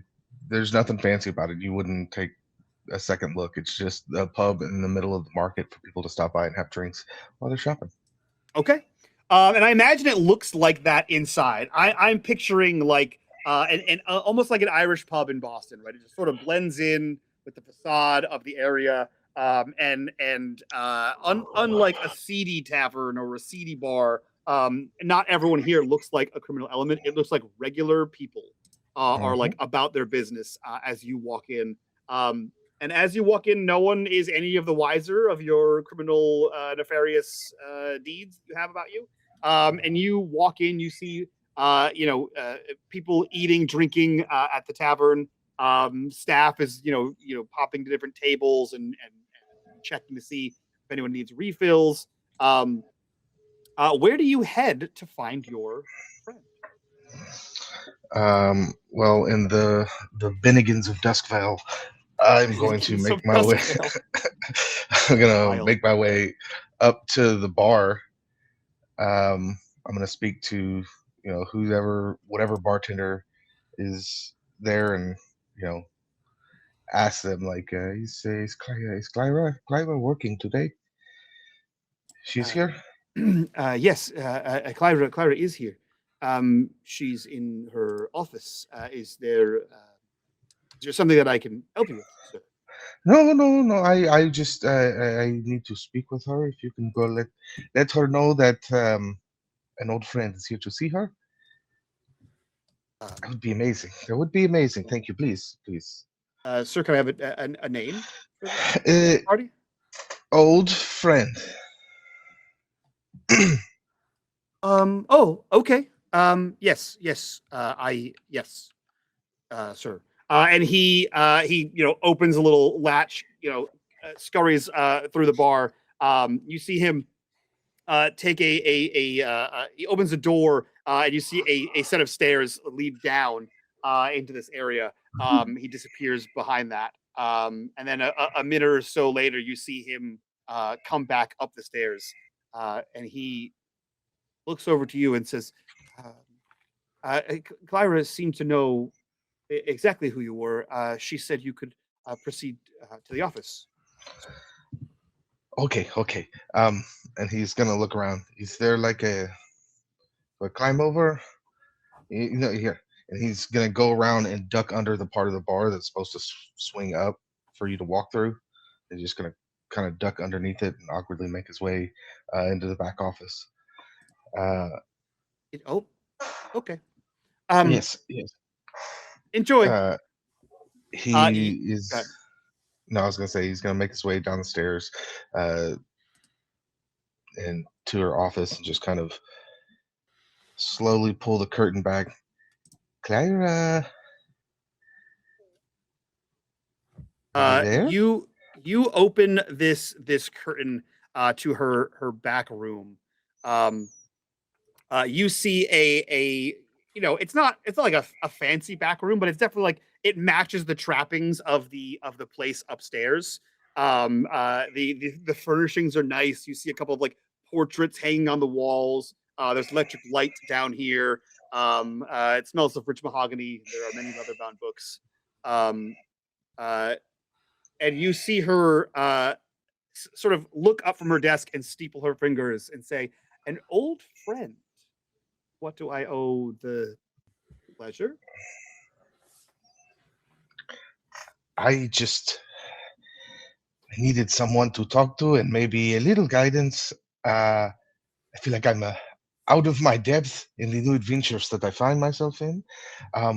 But I feel like there will be a great reward at the end. And I just need to figure some things out and see if you might have heard anything. Like what? Well, for starters, you know these husk things? The bodies with no souls? No. Okay, do you know of the goings on of trapping souls in bottles? I'm aware that it can be done. Yes. hmm I have found myself enthralled, entrapped, intertwined. I would not say yes.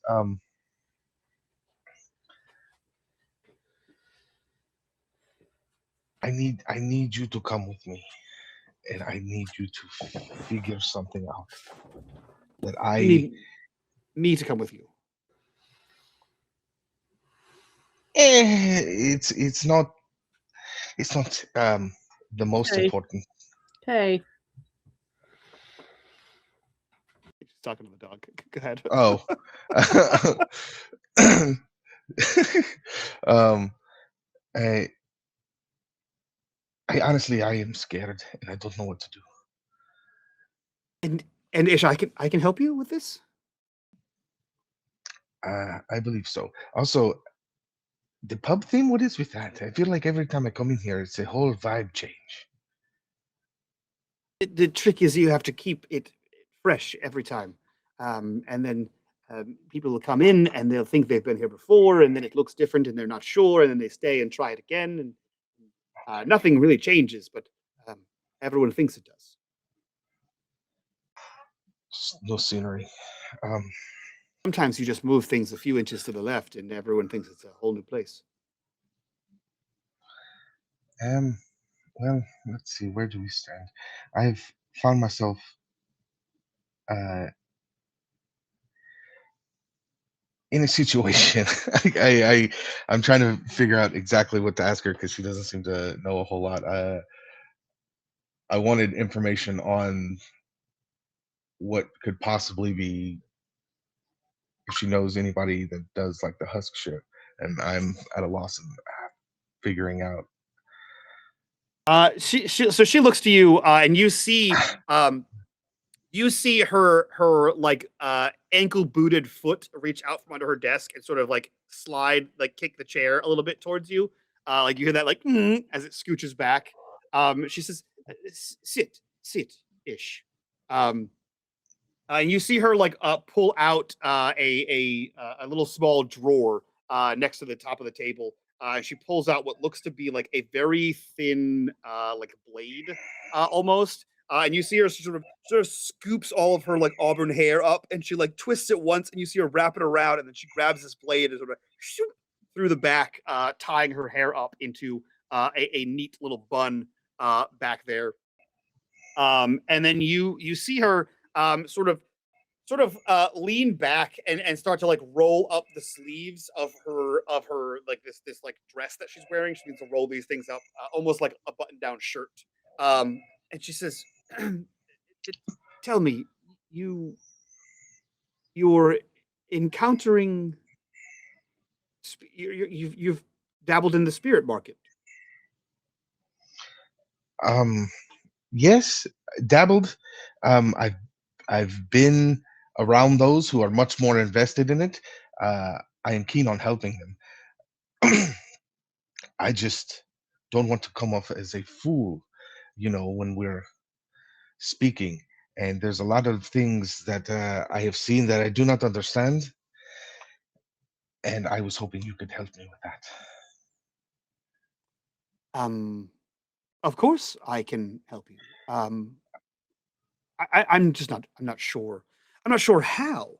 Um, I can keep my ear to the ground for you, ish. I still have a few of my contacts in Silk Shore. Um, uh, Obviously, the three knees is a well, obviously it's a front ish. But this is where information comes and goes here. Um, um, the hive controls much of night market, but the merchants loose lips sink ships, and nothing loosens lips like a wet whistle. And that's what you come here for. Uh, if you're Yes. if you're looking for the more illicit trade into spirits and those kind, um, perhaps I could see if any of my contacts are familiar with or have worked with the Dimmers before. They're you know the sisters, the weird sisters. They operate out of Six Towers. Mhm. Obviously, the church would be something you'd want to stay away from. Um, I may actually I may have contact at the school. Um, trying to remember what the hell the school's called. It's one of them. Oh yeah, Moreland Hall. They're if you've ever been I to class and you had the weird kid, they're a school of the weird kid. oh, you would have fit in right well. Um, this is all great. I was hoping maybe it's dreams are somehow involved, and they're soulless humans hurting us. There's I need to. Have you there is there's another tavern, a bar here in Night Market. Um, it's called the Devil's Tooth. It's down um, it's down in the southeast of Night Market on the coast. If you actually here, and she like pulls out a small, she pulls out a small slip of paper, and you see her like dip a quill and quickly write something across it and fold that. Like she like blows it and then folds that up and hands it to you. She says, "If you at the door, if you say this passphrase, there's actually a secret back area and a secret menu where they don't serve alcohol. It's more, let's call them concoctions ish, and they are mind altering. They can expand the mind. Perhaps if there is something to do with dreams or strange spirit information, perhaps they can assist with. They can enhance that, or Yes, yes, yes, yes, yes, that yes. could help you. This is this is this is the correct. We are on the path. We are on the path. Ish is being very neurotic right now, Hmm. as he truly is lost and confused. Um, uh, what was the name of the place that you The place said? she just gave you is called the Devil's Tooth. Yeah, the Devil's Tooth. Okay. All right. And Ish is gonna. He'll take the envelope from her. He'll slide it in her pocket. Thank her profusely. I don't know what to say. Thank you, thank you. I I don't like to bring drama here, but you've been the most helpful. Um, thank you so much. Uh, I hope I get to see you again. You make it sound like you're in dire straits, Ish. If there's ever anything you need to run from, you're welcome to hide here. I must do the right thing and see this through.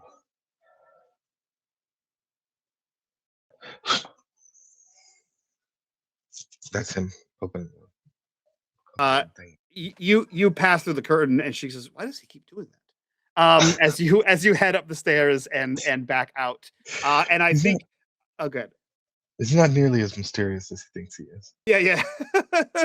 It was much cooler in his head. We have our final scene, I think, back at the opera house. I imagine it'd be centered around the war room, around the table, around Wren's war room table. And we see the five of you with Sorrow sort of half visibly perched somewhere.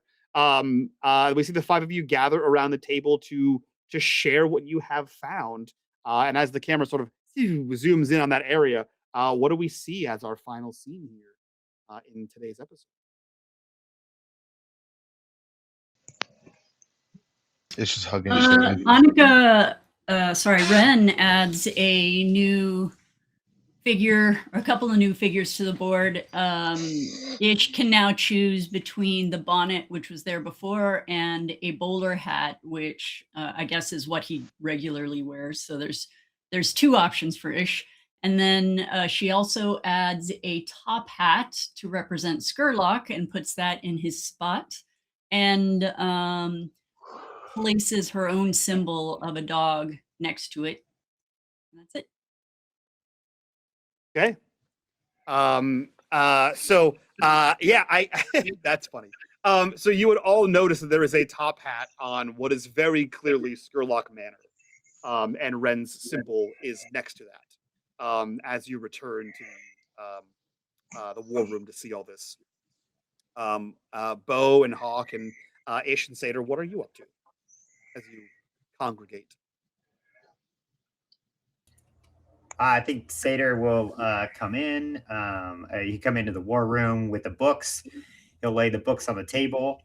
I guess it depends on who's in the war room at the time, but he'll put the books on the table. Look at the map. See where see where Wren has put her figure. Raise an eyebrow a bit, and then kind of shrug, and then pick his up and put it on Attikin's spot. Like, oh yeah, I forgot we were supposed to do that. So what are you doing now? And then he'll start, I guess, flipping through the book that Attikin handed him, not the crazy scrawly one, but the one that he handed him. And just kind of waiting for everyone else to show up. Who shows up next? Bo, when he walks in, he takes a pin and he puts it onto the map with a small note that says 3 days and the date of the dead drop. And he puts that into place. And then very badly draws a very small Wren symbol on it. Like it's Wren's really symbol? drawn. Got it. Yeah, it's so badly drawn. You can barely tell. It's a squiggle. I love it. Which leaves either Hawke or Ish next. Ish is gonna come in and see Satyr and run over and kind of give him a hug. Oh my god! How the chaos and the split up! I didn't know what happened to you, friend. Hello, Ish. I'm glad you are well.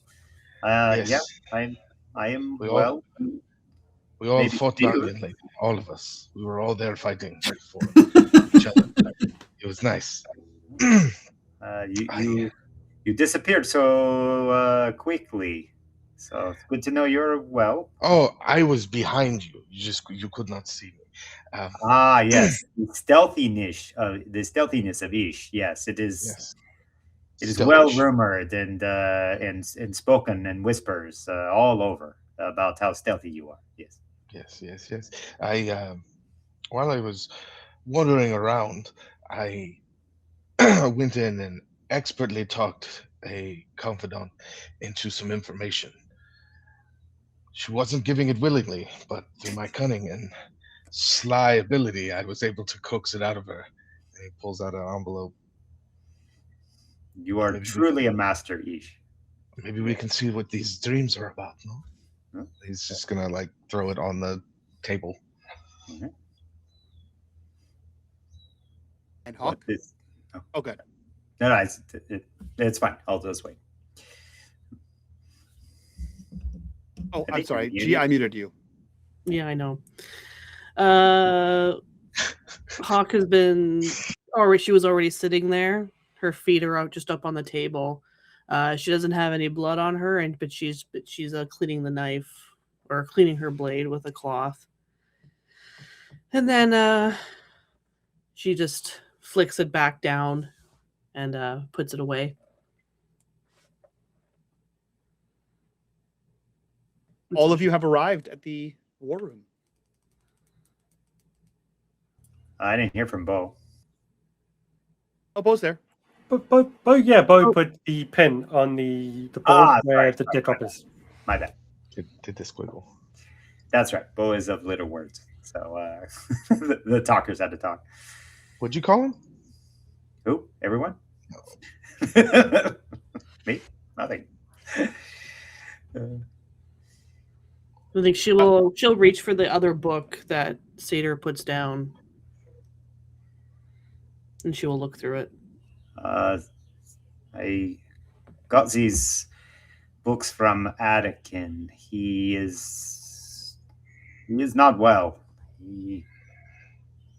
He apparently tried to follow the artifact that we are looking for through the ghost field, and he looks like he has not slept in days.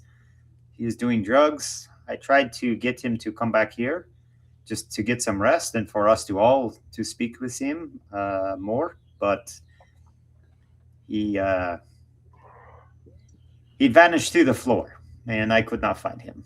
So I do not know, but he is going a bit more mad than his usual madness, as you will find Hawke in the book. He kept pointing at the book, saying how important all of the, clearly I could see, and all I see is one, destruction of the book, but also, chalk writing and scroll, and he, like I said, more mad than usual. So, but please look through it and find what you can. And then he handed me this book, telling me that if memories are going to be taken, it is important to write things down. So he discovered something in his time as a ghost in the ghost realm. I was hoping maybe Bo would have some insight on what could happen there, but it looks like he was searching, and he just kept going on and on about emptiness, as if something was trying to supplant the empty vessel as the god of emptiness. So it sounds much larger than just us trying to find something associated with the empty vessel. Maybe we are dealing with something different, or even directly competing with the empty vessel. The body of the person who died in Fog Hollow, it was as if there was nothing inside. Looking at it through the ghost field was the same darkness like there was in Fog Hollow. And that was just the body. So the body you saw was the one that we saw that we believed was knocked through the window, like the victim that went through the window? He nods.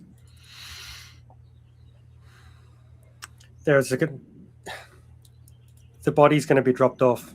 Someone is collecting them. 10 have been delivered so far. They have orders for 5 more. Well, they might want around 3 months. They might want 15 now, since we destroyed 10. Well, correct me if I'm wrong, Mike, but the Hollows were alive, right? Before they met us. Sort of. Yeah. I don't know who you're talking to, but It was mostly an accident. They were alive. The husks, yes. The husks, yeah. Mm-hmm. For a while. Yes. But the body that Eckhart had was very dead, correct? I mean, I guess it depends on how you define dead. It moved and responded. Not quite. Yeah. Yeah. It didn't respond like a dead person should, which is not at all. Well, so then Bo would be the one to make this connection. Or the husk the same as what he saw on the cadaver table? Bo never attuned to the ghost field while he was there, I don't think. Not with the husks. But he would say that in his mind they're the same. Okay. It reacted the same when you called on the empty vessel. It's exactly what happened in bless you, Thank you. in the mausoleum. The same, the ring attracted it. Touching them attracts them. But if you don't do anything, it sits there lifeless. The only difference is the one that I saw wasn't standing up.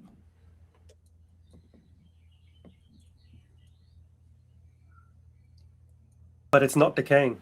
It's dead, but it hasn't decayed.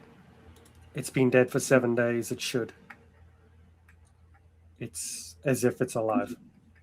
Did you mention to not. Eckhart how we disposed of the husk we found? Not in great detail. But did you tell him we found a number of husks? I did. But he has orders for 5 more. Nope. Perhaps He gets a location to collect and a location to deliver. As long as we do not get involved in the collection, and he nods towards the map, we can watch, let them take the body where they're going to take it, and then interact later. Yes, I think following the delivery may be of interest to us. And we will learn of the next one to try and identify the person. His notes don't help to track down who these people were. Still, to have a lead. Well done, Bo. Do we think that the husks that we took out are the ones that he's supposed to deliver? I don't think so.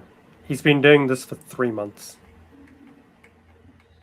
The ones we saw were not there for 3 months. So they're not the ones that he's delivered. Wren peers closely at the pin that Bo put in. What did the note read? 3 days? Is that what it read? 3 days, and the date. So if we have dates in the game, in the system, it would be the date that it's supposed to happen, and then it's the little squiggle of a wren. So the symbol is of a wren, but not a symbol that Wren uses, but it's intended to look like a wren. It's as close as he could draw to her symbol for herself on all the maps. Got it. And the dates are the dates of the next pickup. Well, it's when he drop-off. delivers the body he has. It says the delivery dates, not the pickup dates. Okay. No, he will let us know when he has another. Got it. Okay.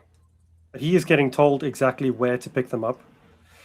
It's as if whoever is ordering them knows they are going to die. And where. Or someone Like knows someone else knows when they are going to die. Right? Or is that what you meant? It's not an accident. Interesting. So we may have 2 different entities, factions that we are dealing with here, because we know there is some creature, person, something that is making the husks, which we have seen with the previous scene. And then there is someone who is taking delivery of said husks, and they may be not related. Why would they need a delivery, right? And where is the artifact? Is the artifact with the deliverer or the delivery? They are getting delivered to him. Well, he is collecting them empty. he's not sending them.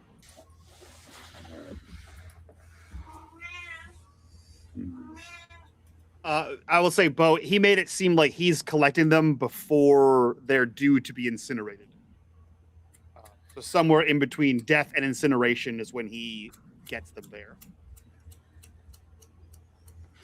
I'm just curious how Eckert had that one corpse, and you said that he has seen several like it, but that seems to be different than the group of Hus that were in the catacombs.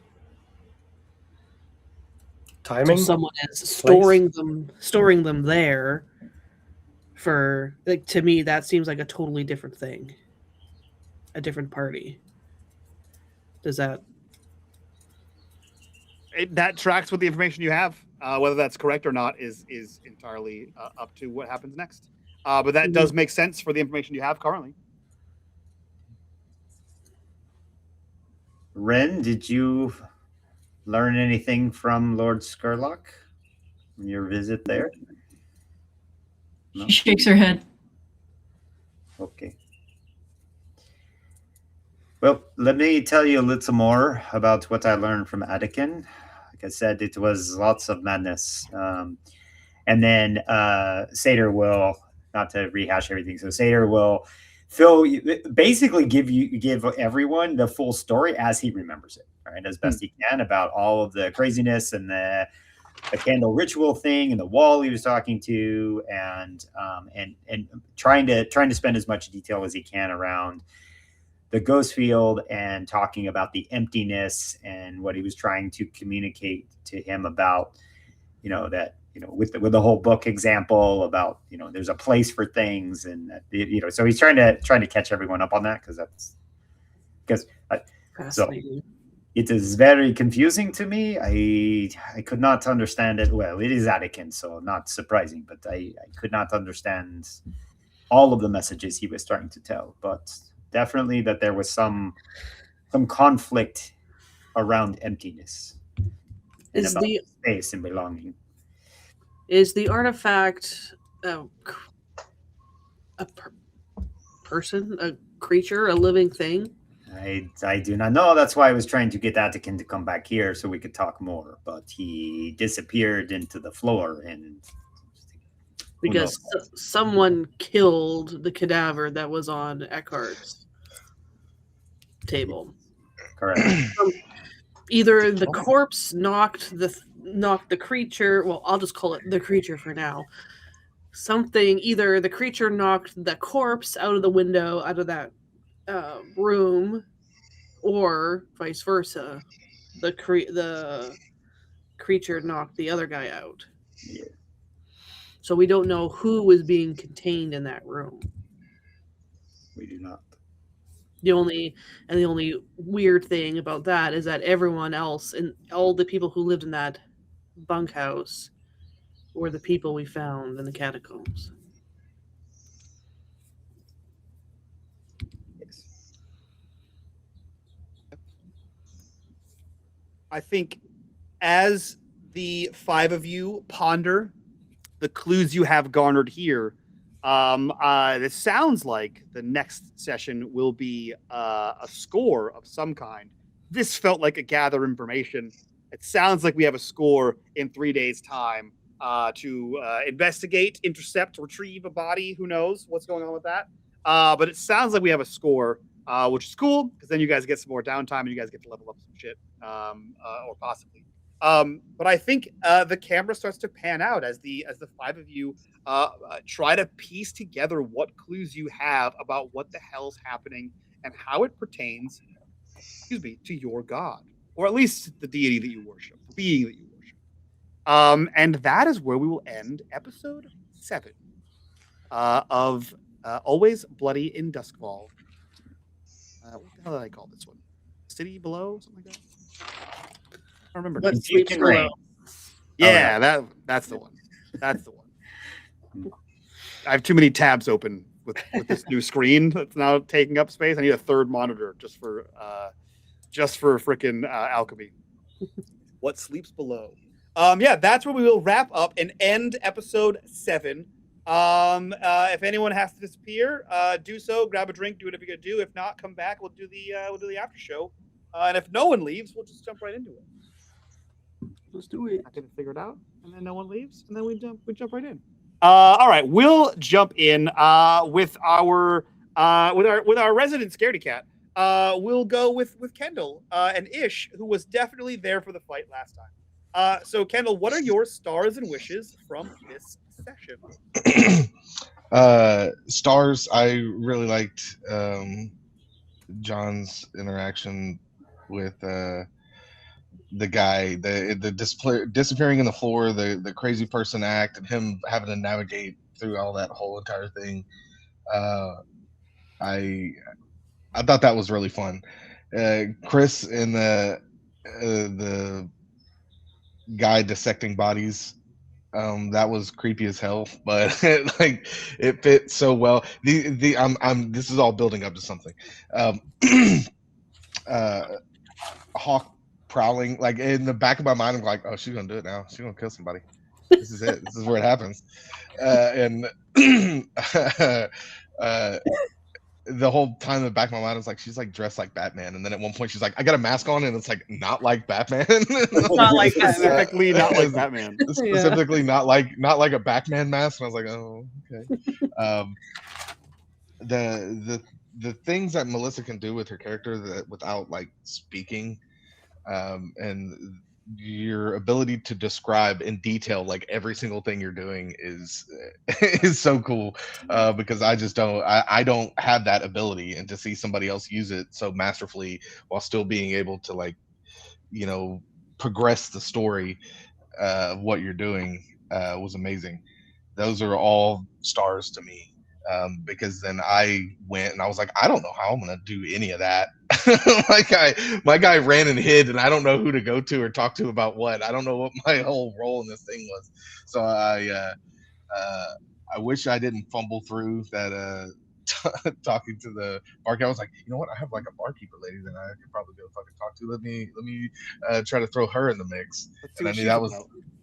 Yeah, see if I can get any information out of there. And then I was like, well, shit, she's not in the whole greater circle of this whole thing, so why would she know anything? So yeah, I wish I would have made better decisions. You didn't want to talk to Bazo Boz? No. Yeah, a name I might have heard once. Yeah, he's on your sheet too. Yeah, that guy too. Yeah, that one. Bazo Boz is the leader of the Lamp Blacks, I believe, in Crowsfoot. He's in the gang war. I was about to say, we aren't friends though, right? No, you're not. Not even remotely. No, you are. I mean, you're absolutely not friends. The Hollows were under his territory. It's true. The Hollows were under the Lamp Black territory. That's also true. Yeah, that probably would have been a smarter play. He's not a friend of yours, but you know, who knows? No. No. What about wishes for you? Wishes? It's an ish wish. It's my wish-ish is and it's nothing for anybody else to do. I just want to find like what Ish's place is and all this, and like figure out what he can truly what he is able to truly contribute to this overall ragtag team. You know, Okay, if I got an intern under each one, like one night I go prowling with Hawke, and you know she teaches me how to wear a cowl, and then you know I go with Bo. You got a bat mask. Yeah. He's like, I told you not, Batman. You know, and I got to ride around with Bo, just being menacing and carrying an axe and wearing a vest with no shirt. You know, I don't even know if that's how he describes his character, but that's how I see him in my head. Leather vest, no shirt. It's not far off. To be fair, that's also how I picture it. For some reason, he has a mohawk and he has like monk wraps on his hands. To me, he looks exactly like Chris, but if Chris had like 80 more pounds of muscle and was just yeah. Not saying. I mean, he's like, oh yeah, he takes his shirt off. And he's like fucking ripped or something in real life. like a little Akuma from Street Fighter, like a little like with an Yeah. axe. Less hair. But Yeah. All right. From Kendall, we'll jump right over to Melissa. What are your stars and wishes? Stars. So yeah, I see Bo the same as Kendall sees him. Very intimidating. There's so far, like all of the characters that I've seen have like one similarity with Chris, and that is like they're so steady, right? They're just really steady. But then that like is represents differently with different kinds of characters, and in this case, it's a little bit creepy.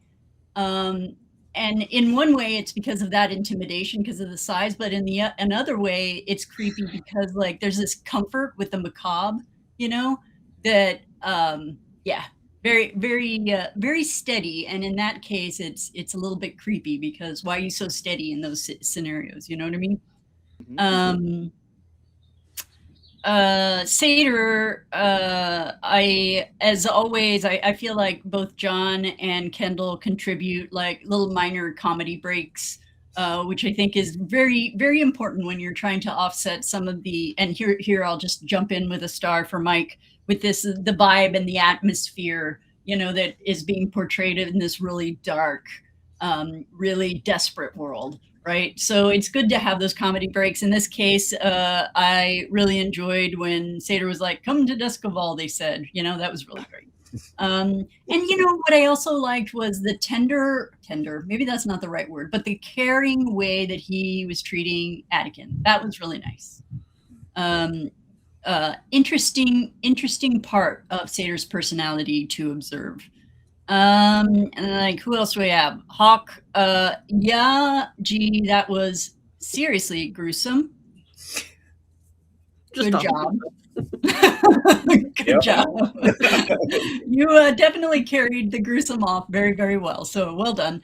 And I really liked the addition of the mask. I thought that also added tension to the scene. Very cool.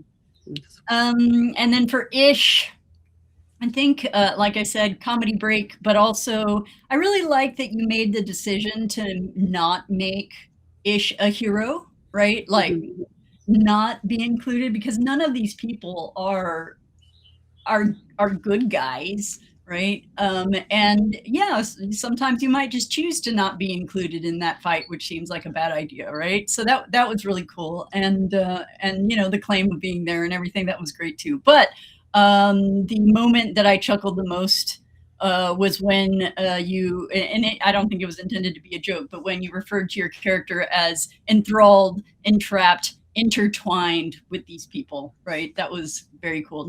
Kind of alliterated, but also I don't know, telling. So those are my stars. I think I got everyone. Wishes. I wish I could help Ish find their place, I guess. And I wish that we are successful in the coming, what is it called? Score. Yeah. In the coming score. I hope we prepped enough. Yeah, I think we had several sessions of free play. So I think you're as prepped as you're gonna be for this. But yeah, I'm interested to see where this goes. I spent some time over the last month, right? We played last month. I don't remember. Yeah. Since the last time we played, like sort of going back and forth. And it was funny because I think I was doing like Bo's section, and we're talking through Eckerd, and I saw you write somewhere. You were like, this does not track with what I am, what happened last time, or you said something like, this doesn't make sense with what I understand. It's nothing that's adding up, but it has to do with the bodies. Yeah, and I was like, I'm like midway through Eckerd's stuff, and I was like, shit, it's not adding up. It adds up in my head. Shit. Yeah, I'm in my mind, the Husks that we fought were alive. Like people actually alive, but they just had like they're just blank, right? So to me, they weren't cadavers. So that's why I'm like, wait a minute, Like these are actual people, just empty husks, where this is an actual dead person. So that's kind of where my disconnect was coming. But if Bo is saying like, no, they are the same because I've seen the same, I saw them both, then that's fine. I mean, we didn't look that closely at the husks in the room. No. We set them on fire and ran away. That is true. I did have a whole section written for that room of if Bo attunes, and I was like, any minute now, Bo's gonna swing a giant axe. Okay, any second now, he's gonna. That was the clock, right? That he didn't fulfill. Yeah. Yep. I was like, any second now, Bo's gonna throw a grenade. Okay, cool. And then he'll attune. No, okay. And then we're leaving. Ah, fuck. Shit. You know, I actually have another wish, and that is like, I'm still struggling to understand how all the mechanics work. I just got to get into the groove of it. I might watch some videos or something like that. It's like a little bit challenging to figure out how to help and eat, or I don't know, how to do all the things. Like in this one, I was like, well, I could follow along with Bo, but then is that really useful? And then I couldn't really think of anything. So I was just like, well, I'll just do a role-playing scene. And yeah, so I don't even know if that helped, right? So I don't know, maybe it'll contribute later as a bonus or something. Well, you technically how the game works. You did more than I did. I didn't do anything. I actually liked.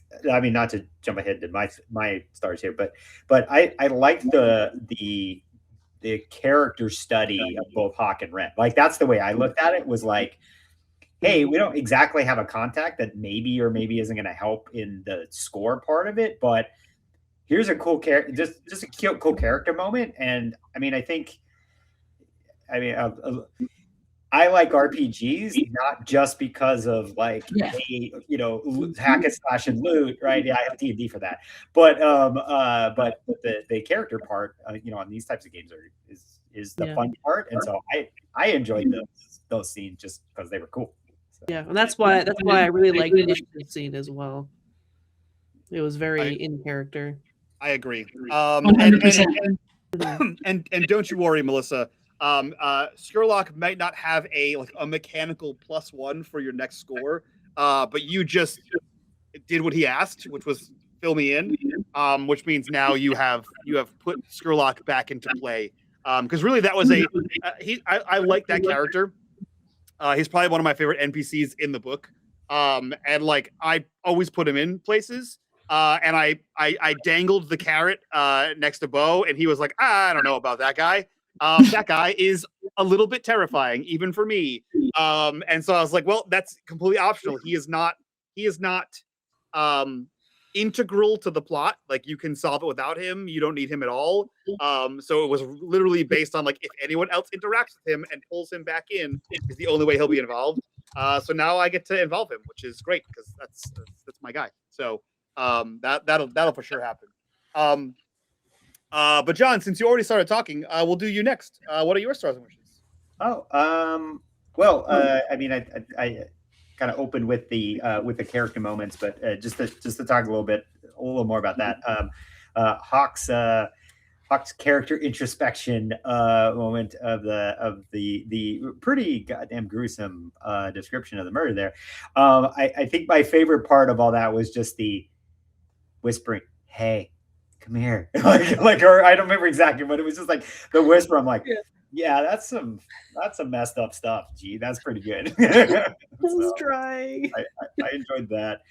I really liked the switching over to Wren with the Skurlock. I really liked the way you described the delivery of the letter. I just thought that was like, you guys just said, "Oh, I sneak in and drop it" or whatever. But I thought the kind of the mystical element of that was really cool descriptively. So I thought that was really neat. Bo, I loved meeting your contact. That was super weird and creepy. And that whole interaction was, I thought, really well done. So that was cool to watch. And then Ish, for Kendall and Ish, like I really liked the the way you played that scene, which was like, hey, I've just met these people, and it's fine to be like, yeah, I'm not really sure my place yet, but there's just something rang really like authentic to me. It's just like, hey, I met these people. I needed some help. I don't know what the hell I just got into. Can you help me with this? Like, I can't ask them. I don't know. I thought that scene was great simply because like the authenticity of just the confusion factor. That coupled with Ish just being I was like massively confident, and the whole part about, oh no, she didn't want to tell me anything, but I totally pulled it out of her. I thought that was just that was a great character vibe, and it's always fun to just have Satyr and Ish play off of each other. It's kind of fun. So.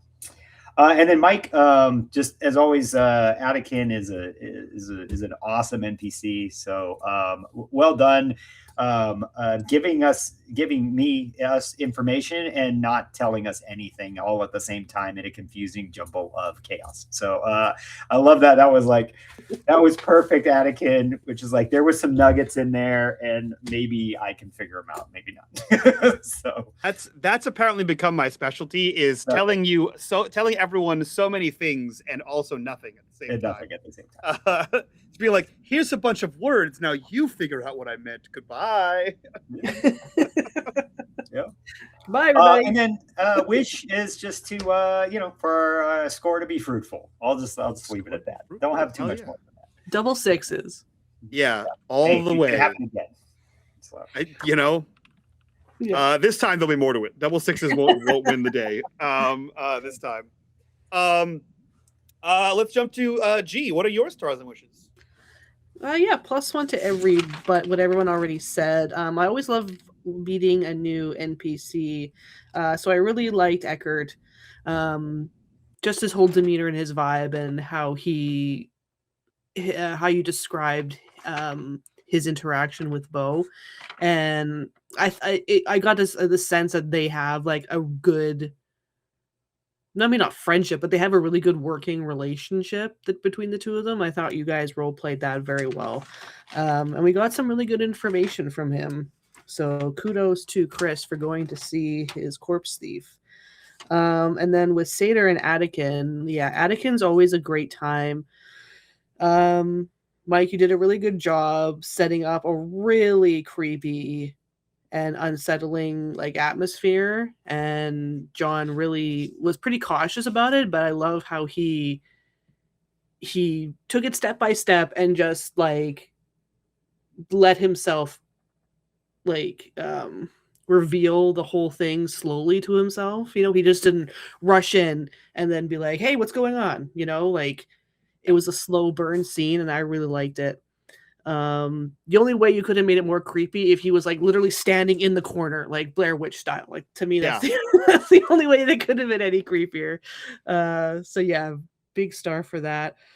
And I don't know. I don't know what you were intending, Mike, but I just think he was pretty much describing quantum mechanics and like Anakin, yeah, like how how that concept, like energy cannot be destroyed, it can only be transferred. Yeah. The law of conservation. The law of conservation. So like that's what he's describing with what emptiness is. Like when he was saying that, like when something, like when there's a void, that void is left behind, so the world knows what was there.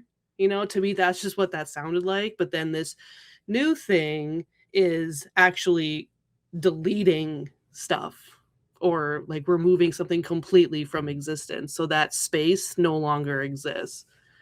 That sounds like quantum entanglement type of shit to me. I'll tell you that I was not tracking the quantum entanglement situation, but in my head it is like, it's like when you erase something on paper, there's still like a trace of it left behind. Yeah. But when you delete something on a computer, there's no evidence that, like, if you like delete in a Word document, there's no evidence that it was ever there. Yeah, like I wrote down so much stuff of what you were actually saying.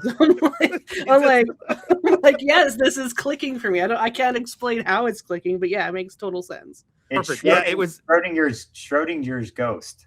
Yeah. Yeah, it's the difference between absence and removal, Yeah. which is weird because like when you remove something, it is absent. But like, yeah, that's exactly that. I didn't clock the quantum entanglement, but this isn't Glenbrook, so I wasn't thinking sci-fi quantum entanglement. But yeah, that's basically what it is. So I was thinking that the difference was like when you take something away and it leaves a space versus when you take something away and it leaves a void. Yeah, we're all saying the same thing. That's what it. It's like when you take something away, you like there is a space where it goes. Like you could put something back there. So like for blades, when you intentionally make a husk, it's so that you can put something back in there. Hmm. And this is not that. For whatever reason, is kind of the idea. No, Yeah. it's the idea of like if we are kind of followers of empty vessel, right? You empty something, and there is a container, and it could just be space, but there's a container left behind, and then we talk about filling that void. But this is just there's no vessel there; it's just gone. Yeah. Right? No container left anymore. You can't put anything back in it because there's nothing to contain it. Yeah, just like so that whole concept was really interesting to me.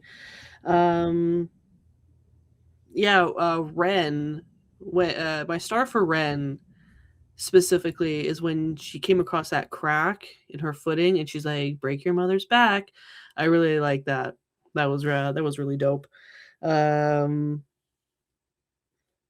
I want to know, well, I'll save that for my wishes. And Ish in the tavern, like I wish, Kendall, that you felt better about that scene because it was really good. It was very it was like solid role play. I love how Ish took himself out of the fight scene and basically had him run away. And now I'm imagining we were just so caught up with what happened that we didn't even notice that he was gone, until he just happened to show up afterwards at the opera house. And specifically for the dramatic exit with the curtain. That looked bad. That looked badass in my mind. It wasn't like clumsy in any way. So yeah, I really like that. And it's just like Hawke. Like Hawke went and she killed someone. She learned nothing. She just killed someone. So she didn't contribute anything to the actual information to the score. So so I hope you feel better about that going forward. And wishes. I like Kendall's wish about Ish working with each person to try and find his role. Like an intern. Yeah, whether or not, like with Hawke, whether or not he finds out what he doesn't want to do, help put him in a certain direction. Hey, every Batman needs a Robin. Yeah. So I think that will be really interesting. I want to know what happens with Skurlock and that note. Is he a puzzle guy or is he a literal guy? I don't know. Maybe some heat to come onto Hawke for leaving that body in the alley. And yeah, I think that's it for my wishes. Oh yeah, I love that.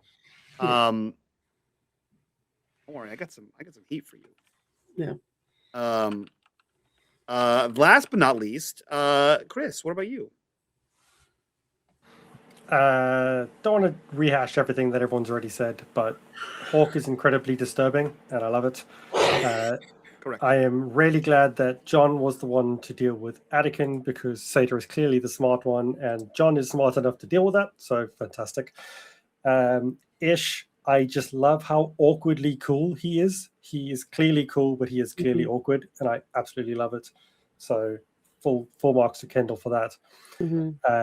Melissa with Wren, she is so kooky, and I just love her mannerisms. The crack, the stopping and lighting the match, the beads in her hair that are covered in blood, and the way that you describe the note being delivered. So I just love the whole way that you play her. I think it is really, really cool. I think she would be very different if she spoke, and I love that she doesn't. And then, Mike, we love to say it. A huge star to you. I think your ability to improv is awesome. And I think Blades actually really plays to your strength on that. The fact that you don't have to plan anything, you just run off bullshit that we do. So massive star to you for that. Yeah. Wishes for next month so we can Hell play yeah. it. Mhm. Yeah, I agree. I want to see this. I want to see this score. I got to figure out the score, how you guys are going to do this, but that's going to be very cool. As for me, big star to all of you guys. This was very fun. I wasn't sure. 'Cause I think Melissa, you said it last time that like, oh, we're kind of in this like free play because we're like not really in exactly one of the phases of the game. But there is a free play phase.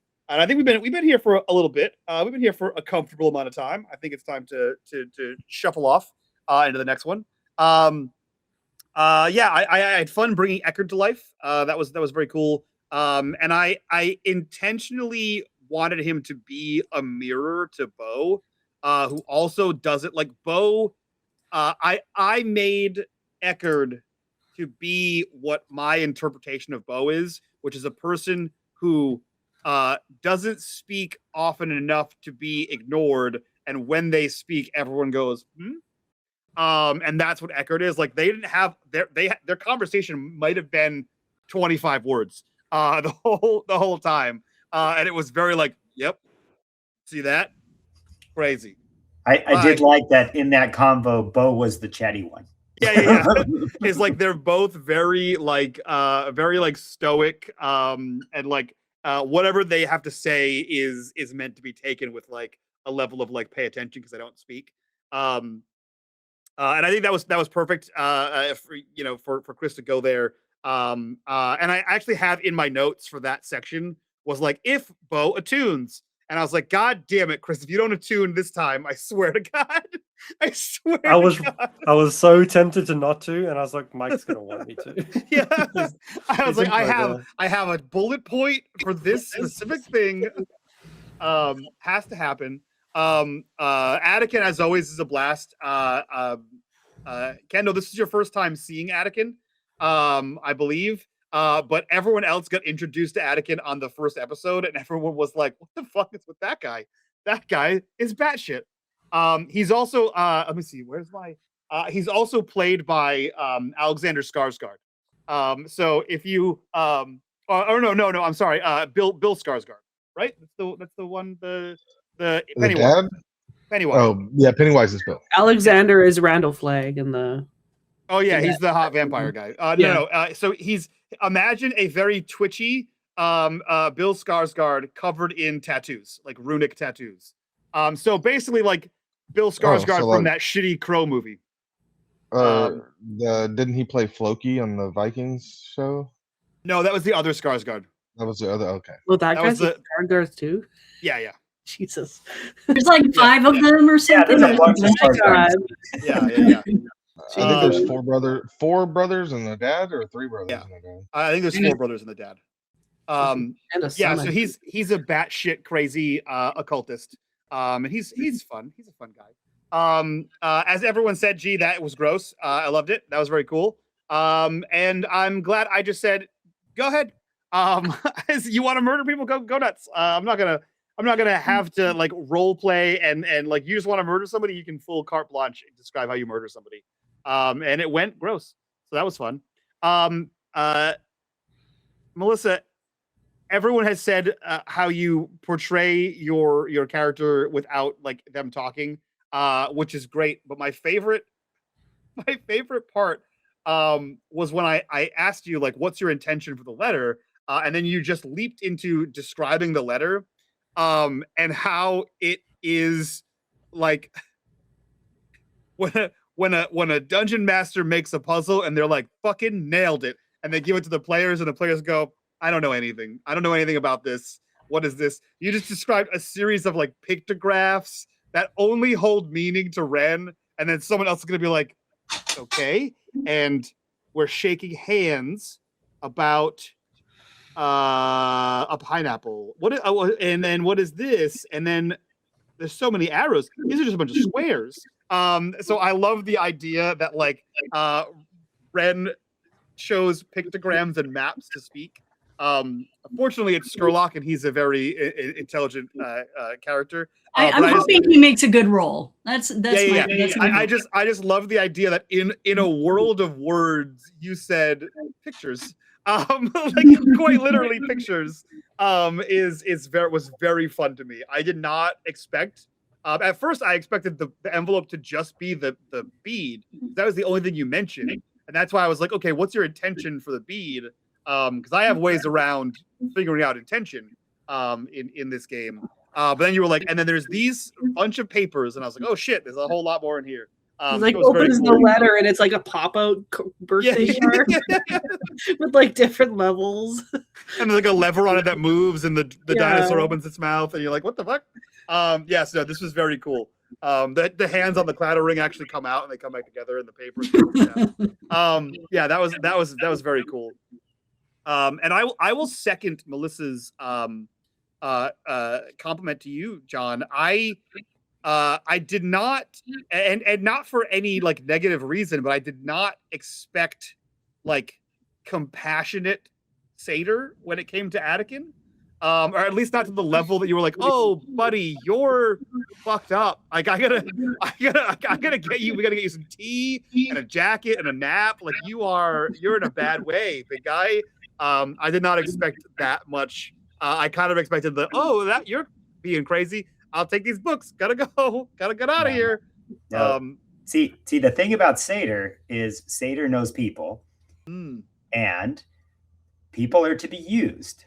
And if they are damaged, they're not very useful. So that's true. I love that you both read that as compassion, because that's the intent for Satyr. But underneath, not compassion. All right. Now I like it even more. Using people to get the advantage over them. I like it even more now. But that's the evil part of Satyr. Hell yeah. Very, very fitting then of a character in here. I'm pulling it off. For sure. Is what I'm hearing. You are. I throw that onto my wishes that I want to see then Satyr's dark side. That was the dark side. It just comes out. Yeah, but I want to see the other side of it, because Hawke would be like, I will just use him. Like I will not help him in any way, and she'll just stand there watching him whittle away to nothing. Because she just doesn't. She has no empathy. You don't throw away things that are useful. Like that's Satyr's mindset, right? So, true. Same thing. Honestly, same thing with Ish joining the group. I'm like, oh, I know this guy. This guy's useful. Yeah, come on in. It looks like compassion. Oh no, come on, we'll help you. No. Yeah. It's so funny, John. If that's that, like, I love that. That's how you're playing Satyr. Oh yeah. That is like spider or slide 101, right? Like a spider is like Littlefinger and Lord Varys in Game of Thrones. So very much like I have my fingers out all over the place, and I'm using this person to do this, and I'm gonna take this person and pit them against this person, and they're gonna achieve a goal they didn't even know was my goal by fighting, which is a very fun character to play. But thank you both. I appreciate it. Yeah. Well played. Well played. That's it for me. Those are my stars. Everyone crushed it with their scenes. I'm excited to get into a score. I think this, Kendall, you weren't here for any of the scores, right? This is your first score? Yeah. So first dose of Anakin, and now your first score coming up. So I'm excited to see how the score goes, and what we learn from the score coming up next, and how that changes the plot in the next episode. That's it from me. And do we do outros here? But you did say something about like we're going to be getting XP every session. Did I say? Oh yeah, that's right. XP. That's right. I did say that. Oh shit. I got to figure out how to do XP in this game. Is it right on your character sheets? I hope so. Crew. We saw it somewhere. I don't remember. Maybe it's in the character sheet. Like there's like, and you open your character sheet and go to your ratings. There's Oh yeah, like it's under ratings. Yeah. a spot to do pips and stuff like that. Oh yeah, Okay. playbook. It's the playbook one. Got it. All right, so everyone open up your character sheet, go to your ratings section, and then really quick, let's go. We'll start with Wren. Let's see. Did you address the challenge with tracking or violence? Well, I was trying to, but you didn't let me roll anything, so. You can still address a challenge without having to roll. What were you weren't really. I was trying to find him and stuff, or I was trying. Well, I guess I ended up trying to not find him by finding an empty room. Okay, I didn't think that. That is true. That is true. Well, in that case, did you express your beliefs, drives, heritage, or background? I'm gonna say yes. I will also say yes. So 1 XP in your playbook for that. And then did you struggle with issues from your vices or traumas? I will say No. nothing. We decided that's like mechanical something. Yeah. Okay, that is Wren to start. Hawke. Did you address the challenge with violence or coercion? I would say that was murdering somebody was a bit of a challenge. Actually, I would say murdering somebody is probably your beliefs, drives, heritage, and background. So I'll give you an XP for that one. Sure. Did you struggle with issues from your vice or trauma during the session? No. Oh, where is my trauma? You don't have any yet. Oh, okay. I don't have that. And I don't. My vice, I don't think so. You're pretty stress free right now. Yeah. Let's see. Bo, did you address a challenge with technical skill or mayhem? Nope. Did you express your beliefs, drives, heritage, or background? No. Other than, I mean, his background is trade. He's trading in information. I'll take that. I'll take that. And you also did not struggle with any of your vices or traumas. Nope. Let's see. Satyr. Did you address a challenge with stealth or evasion? No. Yes. I was. Oh yes, you did. I did. I did that. In fact, that was partially intentional. So you did. You absolutely did. That's true. No, that one. Yes. Did you express your beliefs, drives, heritage, or background? I'll say yes. Given how you described your manipulation, I'll take that. Okay. Sure. Take that. A manipulative Eruvian noble. That sounds like a heritage to me. That's right? fair. That's fair. As far as vices or traumas, I don't see any. That's no. So that's 2 on the playbook. That's 2 on the playbook. Yep. For Ish, you addressed a challenge with deception or influence. I'll say yeah. The getting information from your person. I influenced her through pity to give me the information she did. I agree. I love that. You express your beliefs, drives, heritage, or background. I have. You what? No. I don't know if I can call that one. I off the jump I say no, but I Yeah. could be persuaded if you think there's a strong case for it. I mean, my background is underworld, so I mean, knowing to go to a known associate for information and aid. No, I would say that's like talking to a friend, less of an underworld situation. Yeah, I would say I can't even be like it was in a seedy rust bucket bar. I was in a nice place. It was in the Bennigans of Doskvol. Yeah, it was in a nice. That was very funny. All right, so that is that. What about the Harbingers? Advance the agenda of your deity or embody its precepts in action. So I got nothing, right? You got 1. Oh, 1. This we don't one really is know for. what it's, I was gonna say we don't really know what its precepts are, right? Is there something definite that is? Or... Yeah, can you tell us what the precepts are? Yeah, they're whatever you guys made them in the group chat. Oh, you did. We did decide some stuff. I can't remember what we decided. Yeah. Yeah, same.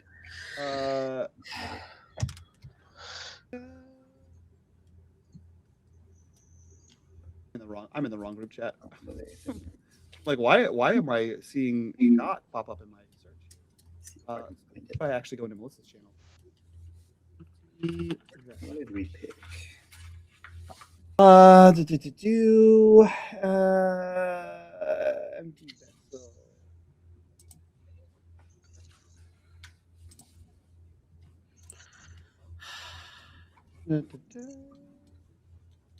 Empty vessel. The cult practices are destruction, eradication of weapons, objects, sites, rituals that can harm the god.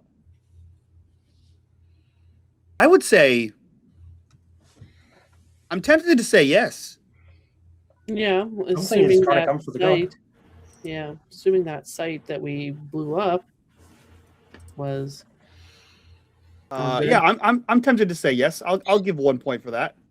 Let's see what else we got here. The second one is, did you contend with challenges above your current station? I would say no for that one. Did you bolster your crew's reputation or develop a new one? Also no. Your reputation is currently strange, and you still are. Did you express the goals, drives, inner conflict, or essential nature of the crew? I think so. As a cult, you definitely did weird culty shit. You definitely, tried to press into the weirdness of everything. So I'll say another one that. So you guys should be up to 5 XP as of right now in your crew. And also 3 more. Just make sure you go into the old Roll20 character sheet because it has your previous XP that you've already earned. Yep, I think I put them all on there. Yeah, Mine wasn't, but there's Oh three shit! in- I'm sorry. There's 3 in there already for our cult. but for your individual as well. Do you want me to update it? I updated it. Should be You on got there. it in your XP. Okay. Yep. Well, there's only I only see 3 pips right now on the XP. I thought you said- Close it and reopen it. I just saved it. Oh, got it. Cool. So that should be that. That should close out all that stuff. You're good. Cool. All right, that's it, friends. That's all I got for this session of Always Bloody and Doskvol. We'll be back next month for more of these shenanigans. I hope you enjoyed this episode. So from all of us to you, we'll see you next time. Bye. Bye.